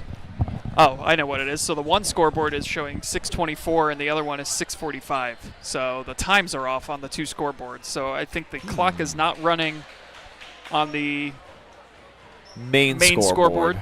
And the other one is? Interesting. So I think we're at 6:24 in the game. I'm going to try and listen in a little bit more here. So while Andy plays detective, I'll say what's up to Ron Gibbons watching from Pickerington tonight. Katie McGuinn cheering on the Cubs. Lucas has always had a mascot, she says, but the mascot got an upgrade with the bow. I gotta say, it's pretty cute. Pretty cute. And then Jared for lane violation on Mansfield Christian on that free throw. Thank you for pointing that out. That's what allowed the 3 free throws in the last 2 made by Zach Winter. So we've got our detective Andy Jardy on the case here. I don't think I've cracked anything other than that. Yes, it's the clocks are okay. So now the scoreboard on the right was running again.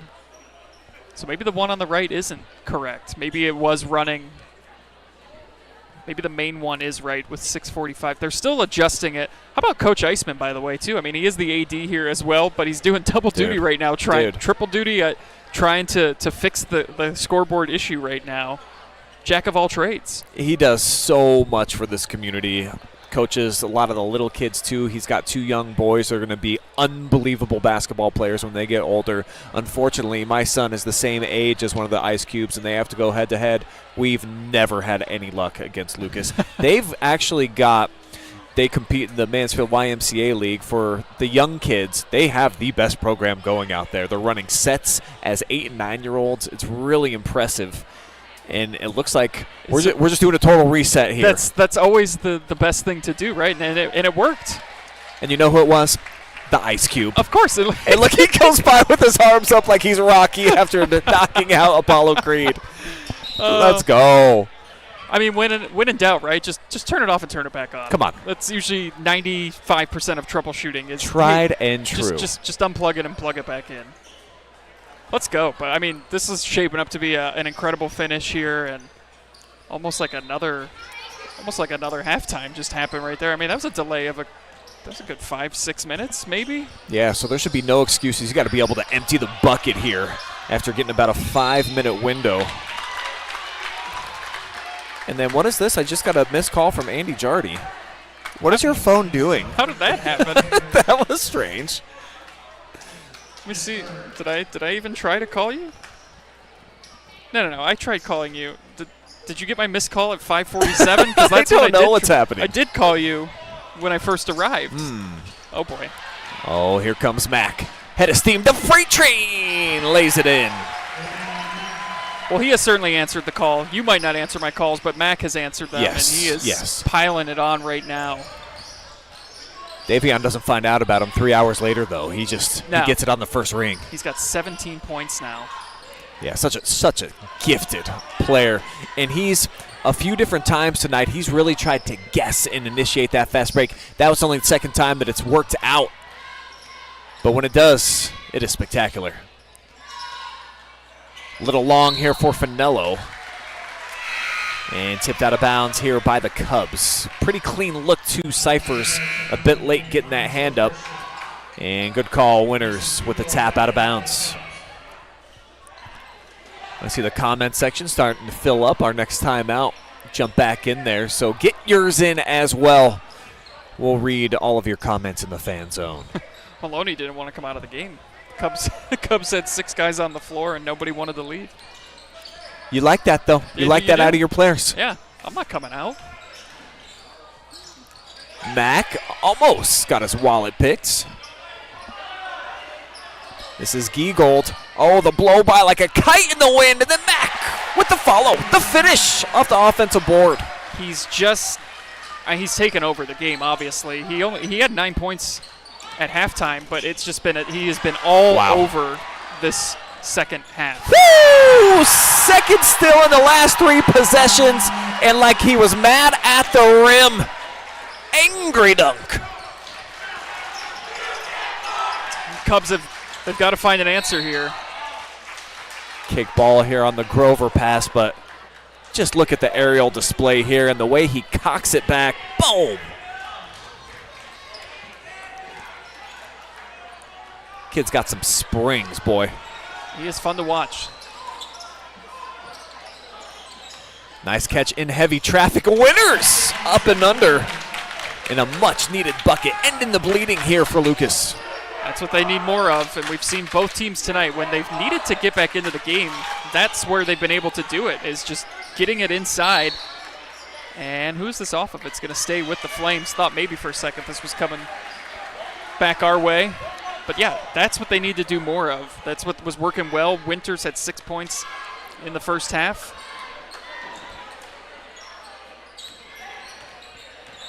Mayer running the point. He'll get picked up by Day.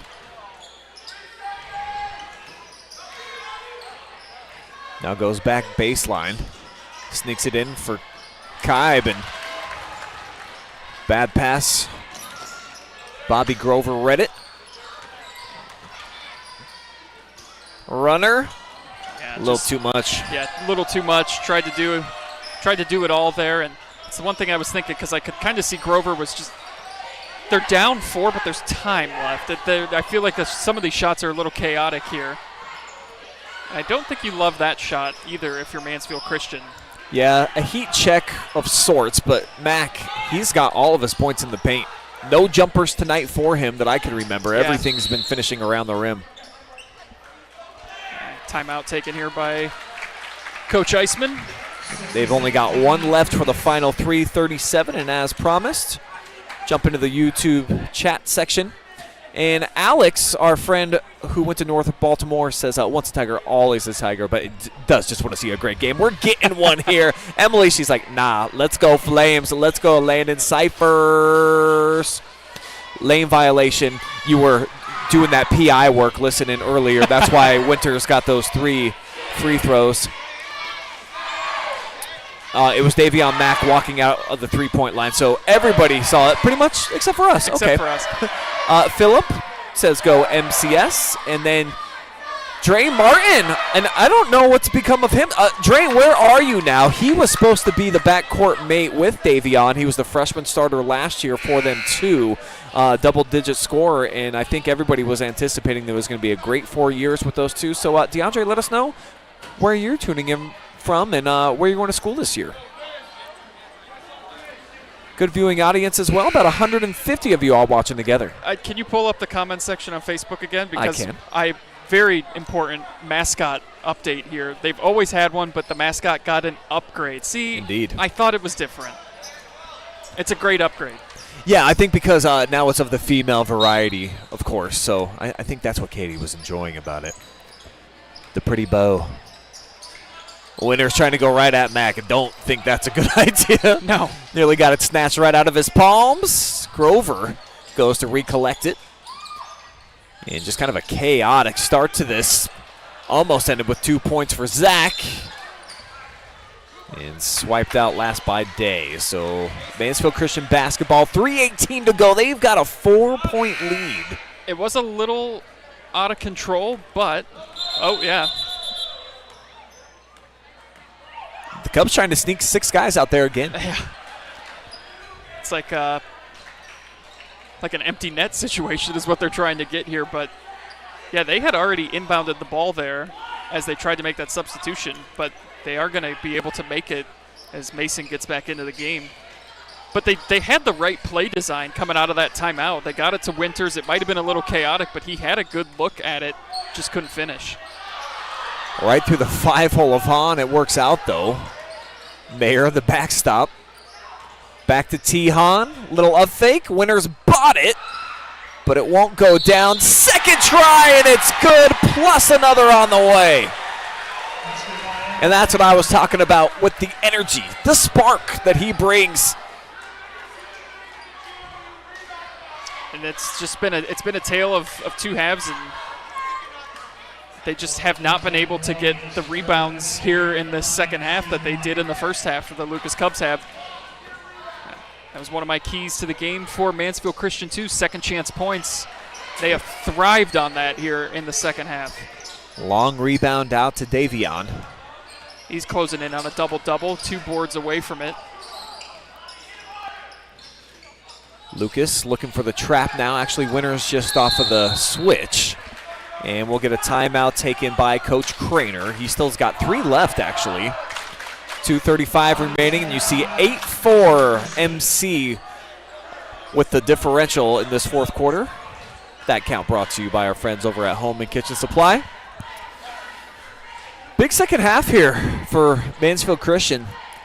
They've just got a exquisite performance here from Davion Mack. I mean, he's unwrapped some great gifts here early, like all kids like to do. They don't want to wait until the 25th. Let's get them now. A couple of big dunks, and just kind of a unmatched ability to be able to get to the rack has been a big difference. But you're right, Lucas too, just not controlling the defensive boards like they did. They were the gatekeepers in that first half. Very few offensive rebounds for MC. They've had several here in the second half. Be interested to see how Hayden Maloney plays here coming out of this huddle. He was challenged in that huddle about if he wanted to play. We'll see what kind of answer he's got here, because they need him. He's got just 4 points, 1 field goal. He got into some foul trouble, but he's got the size down there. Like, they need him to get these boards that Mansfield Christian's been able to get in in the second half. And they've got him on Schlussner, who they are just not guarding, so it gives 2 big bodies in the paint at all times for Lucas. Winters called for the reach-in. And that's a tough foul, too, because they were playing good defense there, and this is a foul. You can't reach behind like that. That's going to be a foul every time, but they were starting to get the double team. They had him pick up his dribble. Just a little too aggressive there. 3rd team foul on the Cubs. And Maloney checks out quickly. So didn't get a lot of time there. Yeah, this is a big possession because it's a 2-possession game right now. And if they're going to come back and win this thing, like, they can't fall behind by any more with this little time that's left. And the Flames are just going to be content to milk as much of this clock as they can. Yeah, a little bit of keep away, and then Hager. That's big. Drug the toe. That's what they needed. That's what Lucas needs. They're going to have to get it done defensively here. And now no empty trips offensively. They'll start it with Bobby Grover, picked up by Mayer. See what they do out of this set. They'll get a stack screen set up again. You got to find a way to get inside, get Winters involved. They'll have to come back out for Cooper. Winters well outside the paint right now. And I think that's a wise decision to not try to drive here on Davion Mack. Grover with the lob, and he'll fill up the stockings for 2. Thought he might have been whistled, too, for an and-one opportunity. It sounded like there was some contact there on the wrist as he floated that one in, but that's what they need. Now they got to lock it down defensively. Evan being hounded, a second turnover in a row. Day jingles all the way to the hoop, plus another. Come on. Cooper Day, the sophomore, having a big night inside the Cub Cave. What a turn of events here, just when things were looking a little bleak, a little out of reach. A free throw away from making this a 1-point game. A heck of a play there by Cooper Day. Robert Grover defensively, too, and getting his floater to go. And we have got ourselves a photo finish coming up here on the OH Report. Just 74 ticks and 1 point is all that separates these two Mid-Buckeye Conference contenders. Max swivels through a couple. Now it's forced to give it up and get a foul here, I think away from the action. It'll be Giegold just hanging on for dear life on Davion. But you're okay with that? Because send, I guess that doesn't Yeah, send no them to free the throws line. yet. So yeah, Both teams sitting on 4 team fouls. I feel like I forgot they reset in the fourth each quarter because we had a ton of fouls there in the third quarter. But yeah, I mean, Giegold only, that's his first foul too, so you can live with him playing aggressively defensively and honestly make them earn it instead of them taking time. Time is your friend here. 2 free throws keeps it a 1-possession game. I'd be looking to foul probably in the next 10 seconds, maybe 15. I wouldn't let this clock run down too much. Yeah, I think Alex Mayer might be the kid that I try to put on the line. And Mac 2 hasn't shot it great. However, in crunch time, he's just a little bit different type of cat. The smooth criminals, it seems to be able to sink them when it matters most. Yeah, he's 3 of 4 from the line here tonight. But again, even if he makes both of these, it's still a 1-possession game. If you're Lucas, you don't need to come down and hit a 3. Just keep attacking the paint. You got enough time to make this a free throw shooting contest. And there you go. Davion's got 22. That's right on his season average.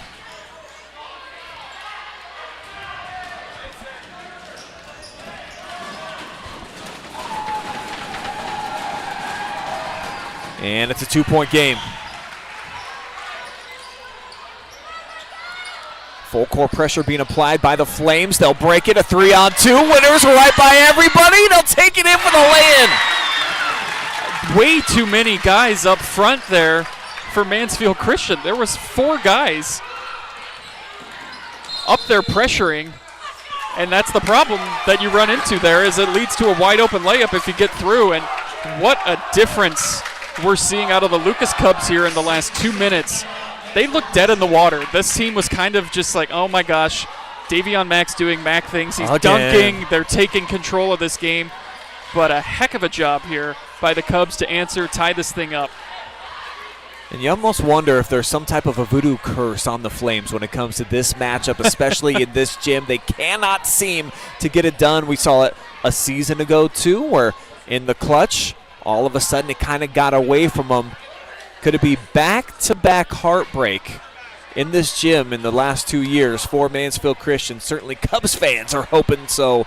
Would love an early gift here on Friday's Eve before Jesus' birthday coming up here in just a couple of days. Yeah, trying to snap a couple different streaks here.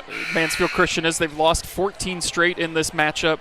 They haven't won here at Lucas since 2015, and they were so close last year, both meetings, single possessions, 2 and 3 points. So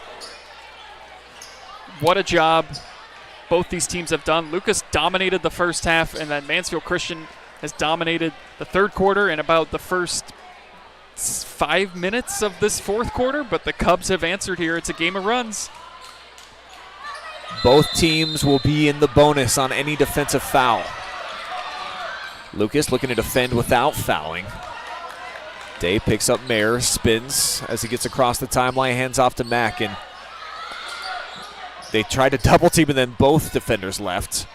As Grover trails him to kick out. 3 from Cyphers, back iron tipped, and Bobby's got it. Here comes Grover. Poked away, but a timeout first. And the last spin here by Coach Eisman, and boy, that was close. I thought that actually the slap on the ball and the turnover happened before the timeout, but if you're Taylor Eisman and your gym inside the Cub Cave, you're going to get that call. Yeah, I thought there were 2 things actually here. I thought that Finello got away with a shove on the Mansfield Christian offensive possession there. It looked like there was a push underneath on the rebound that didn't get called. And then, yeah, the official that granted the timeout, I don't think he had his eyes towards the play. He just heard the timeout, but I thought the whistle initially came because they called a foul on knocking the ball away, but that is a very fortunate timeout that keeps Indeed. possession with Lucas and a chance to win it here. See, DeAndre Martin is going to Hoover now, so he's over in Okay. North Canton. So wishing you the best out there, Dre. Hope your season's going well. He said, we need them, Dave, though, with the free throws, and he's 100% right. Got to get them clutch ones when they matter at the end of the game.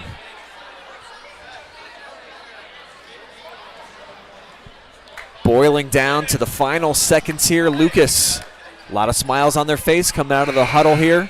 As someone not from the area, no dog in the fight, I want overtime. I don't know about you. I'd like to see another couple minutes of this one. It's Some too good bonus of a game. action? Yeah. It's already live and free, but how about a fifth quarter, baby? Let's do it.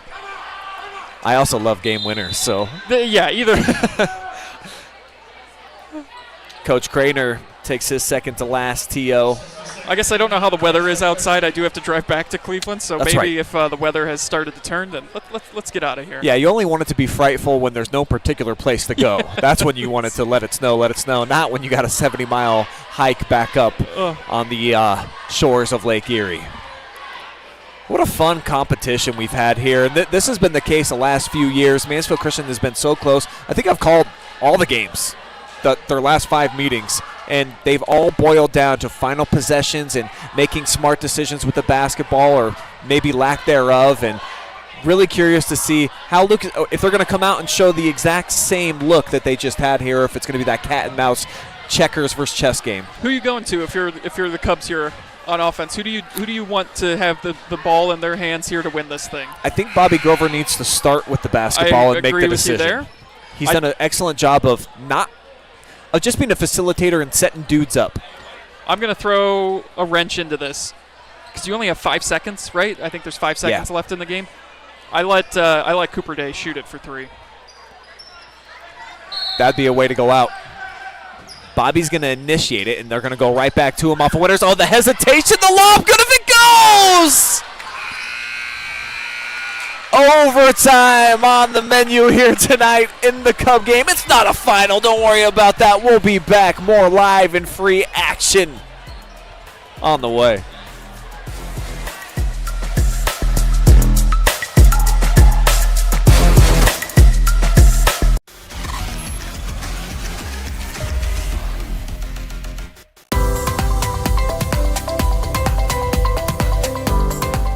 At Whitaker Myers Wealth Managers, we believe successful financial planning comes with your complete understanding as a client. That's why our financial advisors are passionate about our core value of having the heart of a teacher.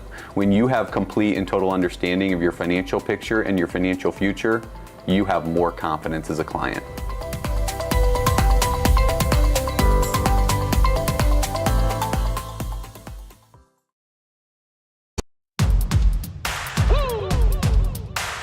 They been sleeping on me, think it's time to wake 'em up. They been sleeping on me, think it's time to wake 'em up. You've been playing it.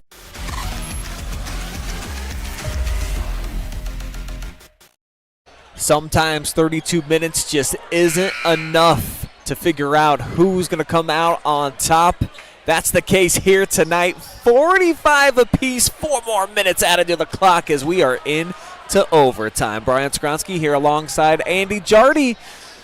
Great contest so far, and trying to decide it here with 4 extra minutes. I love it. Both these teams have been in overtime this year, both 1-0 to start, so someone's going to go home with their first overtime loss, and this was something we talked about earlier too, where Mansfield Christian has been in more of these games this year. They're 2-0 in games decided by single digits this year. And so Coach Craner gets his timeout he had from the regular session, plus an extra one here in overtime. Taylor Eisman now awarded a timeout. As it's the Cubs and Bobby Grover off the kick out, and on that particular occasion, I thought that he's done a nice job so far of making good decisions. It looked like the Red Sea parted, and he just needed to go to the rack. Yeah, I thought he was going to do that as well too, but he was expecting someone else to be over there, and heard the footsteps of Mr. Mack too. that'll cause you to give up the ball quickly. Tihan on the inside, and Taylor, he's had a nice second half. Yeah, he didn't score at all in the first half, and now he's up to 8 points, so he has stepped up his game here since halftime.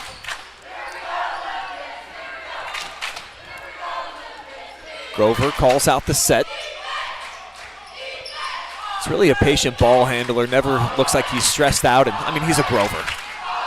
He's from a great long lineage of great athletes, and so is this kid. The bank is open for Finello. Well, good to see Finello after that hard hit he took on that screen.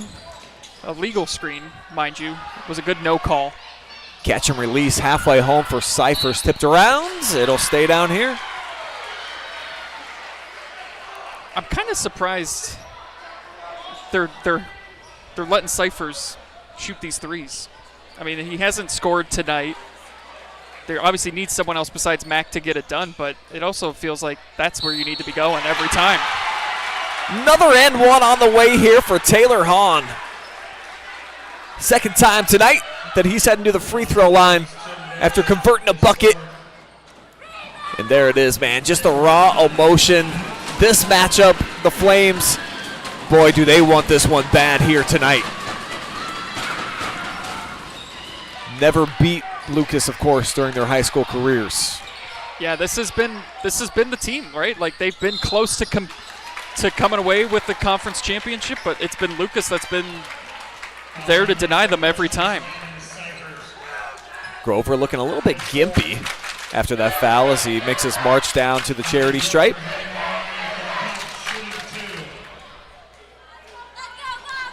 Would just like to point out my Apple Watch has informed me that I'm in a loud environment, so the student section right by us for the Cubbies bringing it as this game is heated up inside. Yeah, two really solid student sections tonight. It's looks like Hawaiian night here in the Lucas cheering section, Mansfield Christian. Not really sure what the theme is, but they got a bunch of dudes out here as well. They're here, and that's what's important. It doesn't need to be a theme, but the Lucas section trying to warm things up a bit inside. Very Hawaiian theme. Oh, Bobby back iron with the second, so a critical miss. And that's going to lead to free throws here. Winters thought that he was able to get enough of the leather to force a jump ball. That's number 4 on him. And obviously he's been their top producer offensively. That'd be a huge loss. Yeah, a huge loss if he were to pick up his 5th, but both teams leaving points out there right now at the free throw line.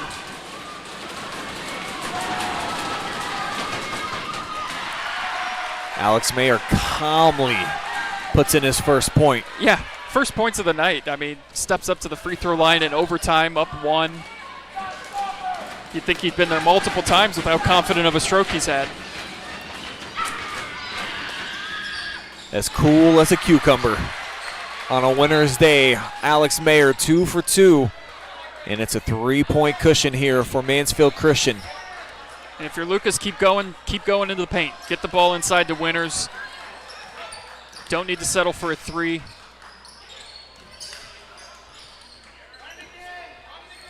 They want to run that same action. That's what I'm hearing from Coach Eisman. They liked it. They got the switch.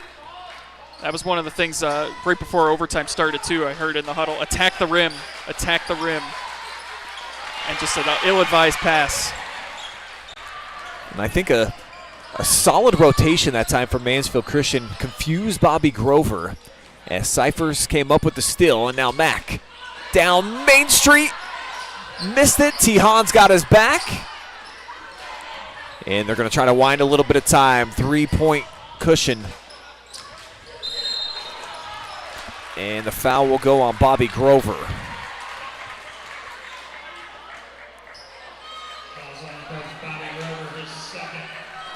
Bobby got there just a little bit late. And some pressure cooker free throws on the way now for Cyphers. And again, another scoreless player stepping up to the free throw line here for MC. Obviously a chance to push this out to a 2-possession lead.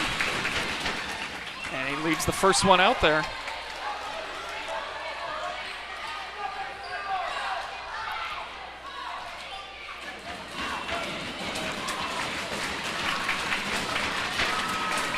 And that's an important one right there. 4-point differential.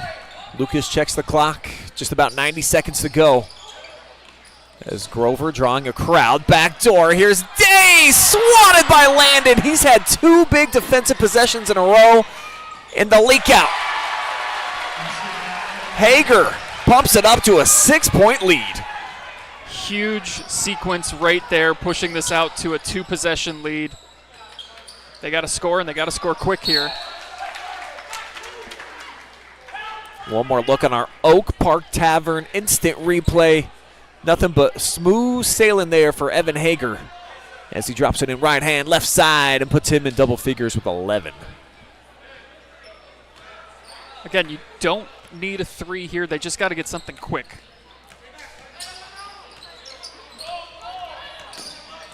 Bobby attacks, nearly lost his footing. Mack with the gamble, so someone's got to be open somewhere. But the rotation, it's really been pretty masterful here for the Flames in this overtime session. As Bobby tips into the lane, and he'll get fouled. So that possession there took almost 20 seconds there, but they do get to the line. And Cyphers is going to foul out for the Flames. I see Landon talking to his coaching staff. He's like, this is pretty minimal contact, coach.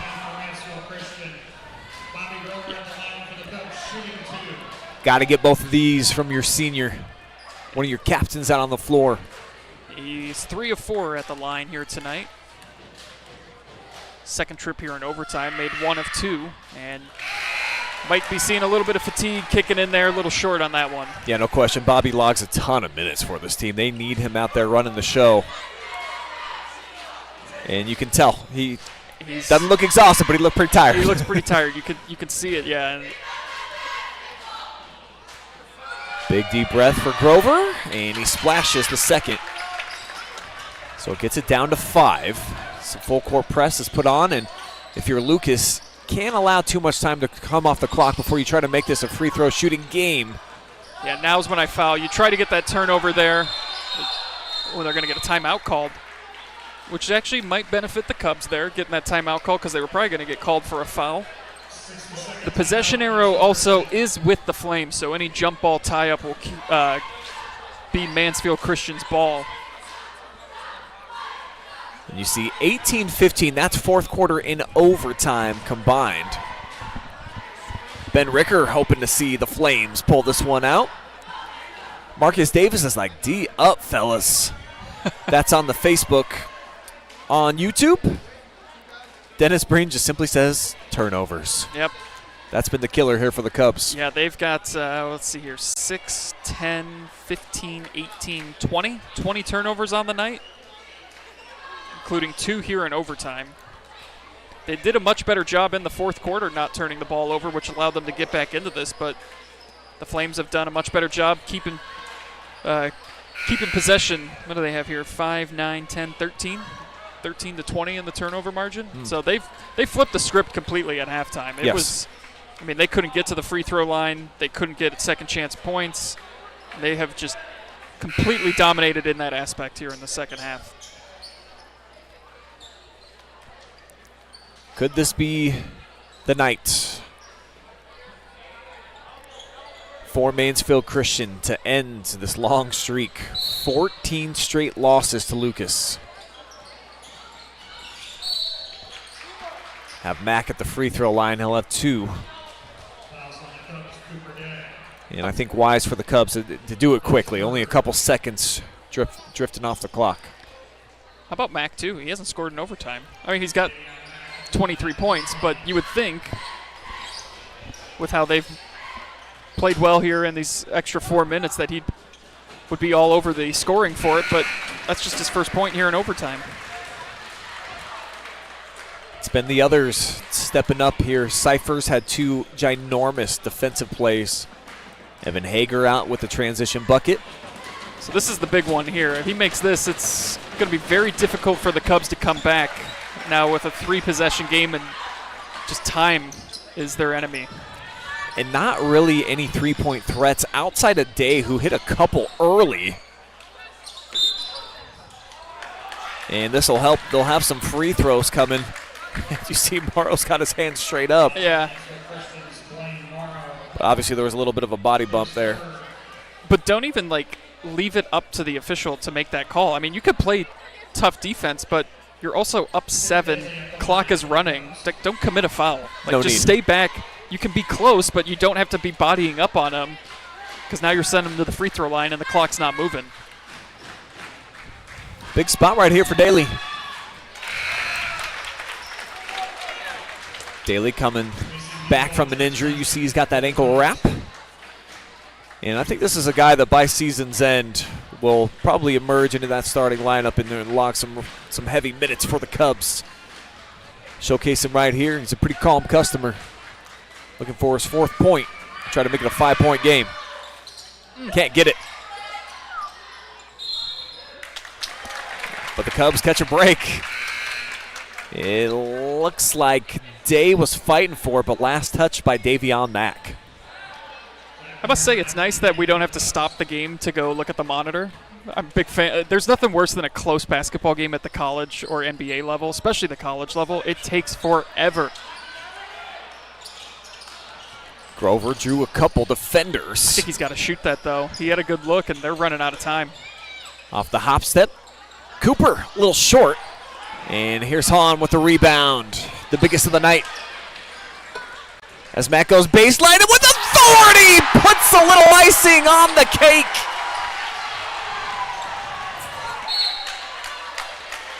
One second left. Mansfield Christian, that's all that separates them from victory in the Cub Cave. Hello. That dunk is for the last 7 years where they haven't been able to get a win. The last 9 years that they haven't got a win in here. Davion Mack, the exclamation point, snapping the 14-game losing streak to Lucas.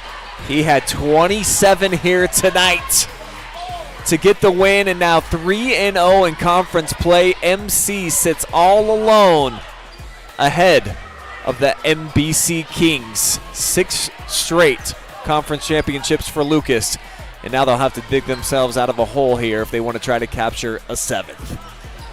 We'll take a quick commercial timeout. When we come back, we will hear from our most valuable player of the competition. Weigh in, let us know who you'd like us to talk to after this commercial break. We'll have that coming up. Final stats and your Spherion Mid-Ohio post-game show still all on the way, live and free.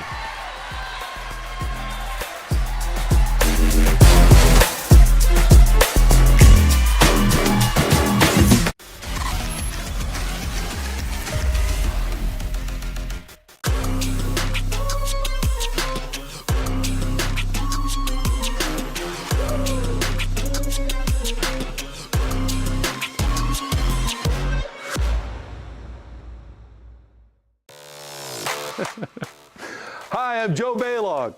Tune into The Joe Show every Wednesday night here on the OH Report. Hey, does your checking account pay you with real cash rewards with no monthly maintenance fees ever? Bummer. Ask for Kasasa Rewards Checking. It's our superpower.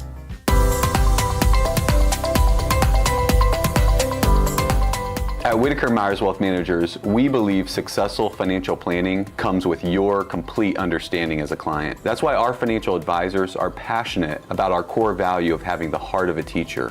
When you have complete and total understanding of your financial picture and your financial future, you have more confidence as a client.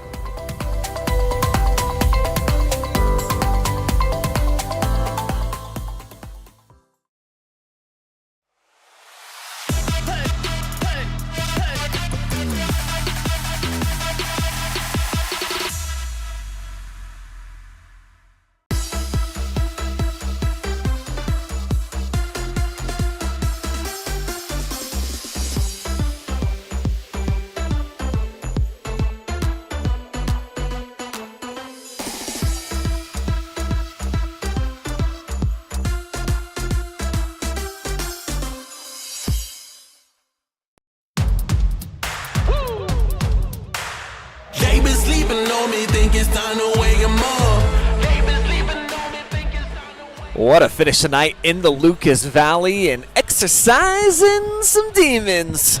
Mansfield Christian with a big-time victory, and you saw it all without paying a dime, thanks to our friends over at Sutton Bank. where you can earn the cash reward of your choice for doing simple activities with Kasasa.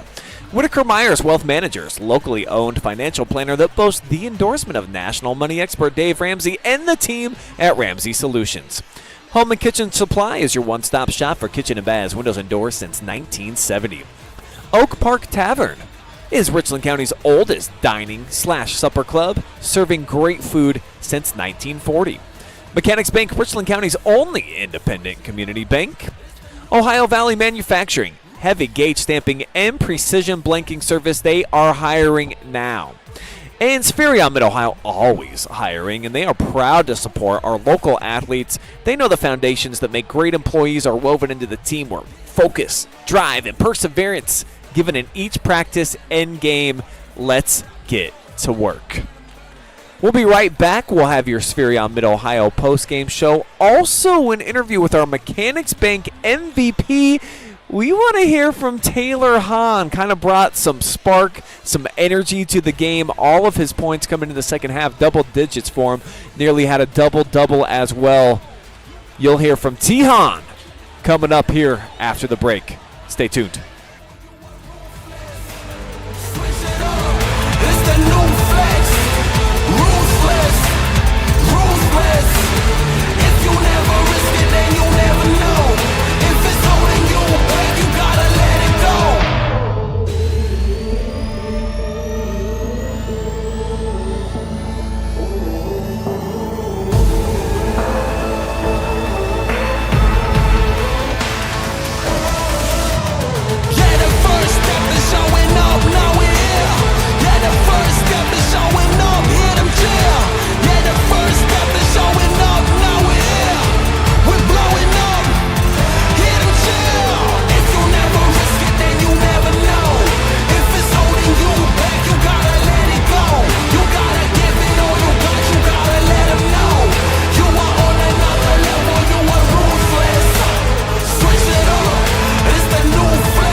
Back now with our Mechanics Bank Most Valuable Player. We're going to hang out with Taylor Hahn here, a victorious Taylor Hahn. You've never said that in your high school career. You've been over here several times, and then obviously over at your gym too, they've got you. So just the satisfaction getting this done, and maybe more especially on the road. How does it feel? Oh, it feels really great. They're like I feel like our biggest rivals. We've been wanting to beat them. We haven't beat them in 10 years. So to beat them at their home court, it just felt amazing. And all glory to God for that, because, man, he came through in this, so. Give us some insight in the locker room at halftime. You guys didn't play your best basketball through a couple of quarters. What was some of the conversation where you came out and played a lot better in the third and fourth? Well, Coach really wanted us to pick up the intensity and just work harder and box out and rebound and just play our game. And so we came out and we did that, and I think he was happy with that. So, yeah, he really like came down on us in halftime. So, yeah. You're like the gas to the fire, man. When you get out there, you're stirring up things, you're making it happen. You had to sit that entire second quarter with the foul trouble. So bringing that back out, what do you feel like you bring in terms of your vibe when you're on the floor? I feel like I bring a lot of intensity, like you said. I try to just like pick it up and just like get crazy. I don't know. I just want to like get the team super hyped so we can get going and play the way we're supposed to play and we can play. So that's just how I feel when I'm out there. So.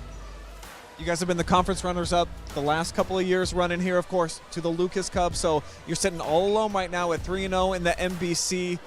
How cool is it heading into the Christmas break that you're in this position?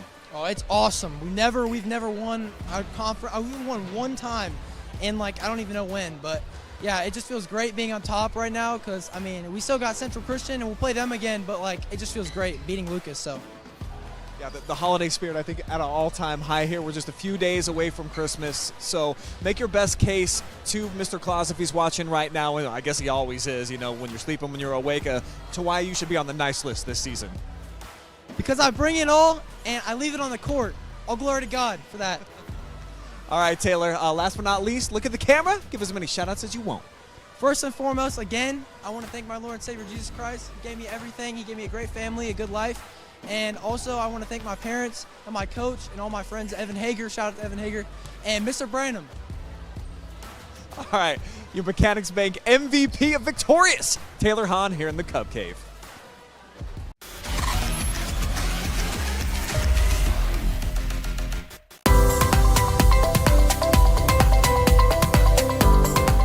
At Whitaker Myers Wealth Managers, we believe successful financial planning comes with your complete understanding as a client. That's why our financial advisors are passionate about our core value of having the heart of a teacher.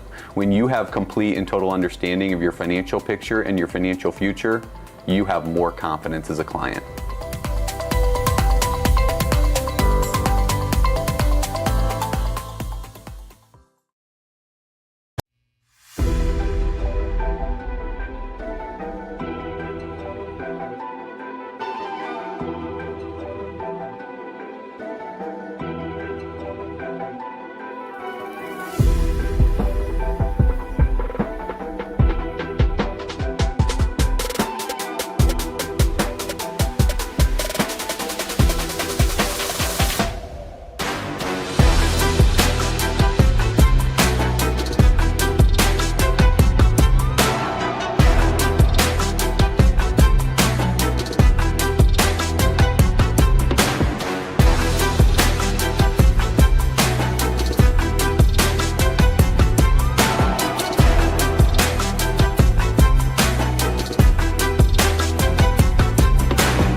We welcome you back here inside of the Cub Cave on the Friday before Christmas, and a gift come early. Under the tree here for Mansfield Christian, 58-50. They win it in overtime and take sole possession of first place right now in the Mid-Buckeye Conference. I'm Brian Skowronski. Andy Jardy is here with me tonight for a thrilling game from start to finish, and it felt like there were ebbs and flows for both teams. Mansfield Christian didn't really have it in that first half, played great in that second half. Lucas battles back in the fourth quarter. They force overtime, but then that's where really I think the Flames kind of shined, and Davion Mack taking out a little bit of aggression on the rim there at the end of the game. And like you said, and I think it was kind of perfectly put, that's 7 years right there, and they extinguish it, and they did it with style. They knew. I mean, you talked to Han after the game, too. Like, they knew they hadn't beaten them in forever. Yeah. And I think there was some definite emphasis and frustrations taken out here tonight. Exercise some demons, if you will. They had 17 points at halftime, Mansfield Christian. I mean, they couldn't do anything right in that first half. They were just not really in any sort of rhythm. They were turning the ball over. They weren't getting back on defense. And then they ignited the flame at halftime and dominated this thing the rest of the way. Indeed, they did. Once they got that flame going, too, had a little bit of sage to go with it to just kind of, clear the room, and now it's kind of fresh for them. As we take a look at the final stats of the night, 18 two-pointers for Mansfield Christian. They did a lot of great work at getting into the lane. Obviously, Davion was critical in that. Evan Hager at the end of the game, 3 players in double-figure scoring. When you look at Hager along with Taylor Hahn, and then Davion with those game-high 27 points. Lucas, they hung tough. They had the rebounding advantage in the first half, Andy, and then in the second, the Flames were just a little bit quicker there to get to the ball. They had some offensive boards. They had some second-chance points, and they just looked a lot more dynamic than what we saw in the first couple quarters. Yeah, and he was obviously our MVP interview for a reason tonight. Taylor Hahn, 10 points. They all came in the second half. He was a totally different player in the second half, and he was vocal. He was fired up after a couple and one opportunities that he had. He had a big one in the fourth quarter. He had another one in overtime as well, too. He would be an Andy's dandy tonight if he didn't get our post-game MVP interview, but he had himself a heck of a performance tonight to help get them over the hump that they have not been able to get over for quite some time. And as mentioned in the post-game interview, too, they still have Kitchener Central Christian to come up, and if they're able to beat them, they would go through the first wave of games undefeated here. Mansfield Christian would already taken care of St. Peter's. They beat Crestline, and now obviously the big win over Lucas. So Kidron, the next one on their list, could be the year here of the Flames in the league. It's been dominated by Lucas. 6 consecutive championships here in the MBC. This was the biggest one, of course, the big hurdle to get over if you're a Mansfield Christian fan and you're in prime position now. You're in the driver's seat, the pole position to try to get this title and then take it away from them. I think this is big, too, for them, that they go out of conference for the next 3 games for Mansfield Christian, because they get Bucyrus, and then they play Lakewood, then they play Northside Christian. I think it's good because this might be a game that they might read their own headlines for after a while, like they hadn't beaten Lucas in a while. I think it's good for them that, hey, if they are going to lose, it's going to be out of conference. So just might be something to think about the next 3 games here for them, that they aren't in conference play for the next couple games. So congratulations to Mansfield Christian, as they've got the Christmas spirit burning bright right now. They light a candle here inside of the Cub Cave, and they pick up another win, now 4-1 on the season. For Lucas, though, you always hate trying to learn from a loss. They've done it 5 times now in a row, their longest streak in a while, Andy, but they competed really well in this one, better than they had the last couple of contests. They dominated the first half of this game. They led by 8 at the half. They were doing everything right. They were getting to the free throw line. They were crashing the boards, getting to the charity stripe and making those free throws. They were 9 of 10, I think, in that first half. Correct. And led by 8. Held this Mansfield Christian offense to 17 points, a team that averages about 53, 54 a game. Yep. I mean, they got over their average because of overtime, but you held them to 17 points in the first half. Just couldn't quite close it down. Once Mansfield Christian got it going, started to attack the paint, that was the difference in this. And then Lucas had a chance to win it at the end despite all of that. I mean, they fell behind, and then they erased like a 6-point deficit with like a minute 20 to go or something to force overtime. Had the ball and a shot. They had the shot they wanted to at the end of regulation, just didn't get it to fall. So, yeah, you're you're kind of sick of the moral losses and the learning curves or whatever. But this team's going to get better as the year goes on. They're young. They're still finding who they are and what they have. And I would not want to see them, as Mansfield Christian will see them later in the year. I would not want to see this team later. I think that's enough for us here tonight, Andy. We do appreciate everybody for tuning in tonight, live and free from the Cub Cave.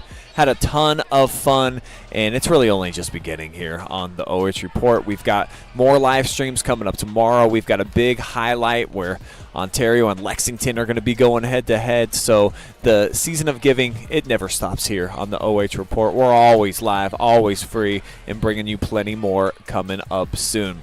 Couldn't do it without our generous sponsors. Thank yous to Ohio Valley Manufacturing, Spherion Mid-Ohio, Mechanics Bank, Oak Park Tavern, our raffle winner. Congratulations. Hope you enjoyed your free advertising tonight. Home and Kitchen Supply, Whitaker Myers Wealth Managers, and Sutton Bank.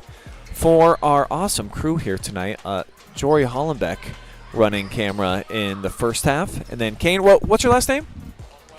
Longwell is going to be a new camera person for us here on the OH Report. Did an awesome job there in the second half and overtime duty tonight. For Andy Jardy, I am Brian Skowronski saying so long for tonight. Catch more live and free action tomorrow.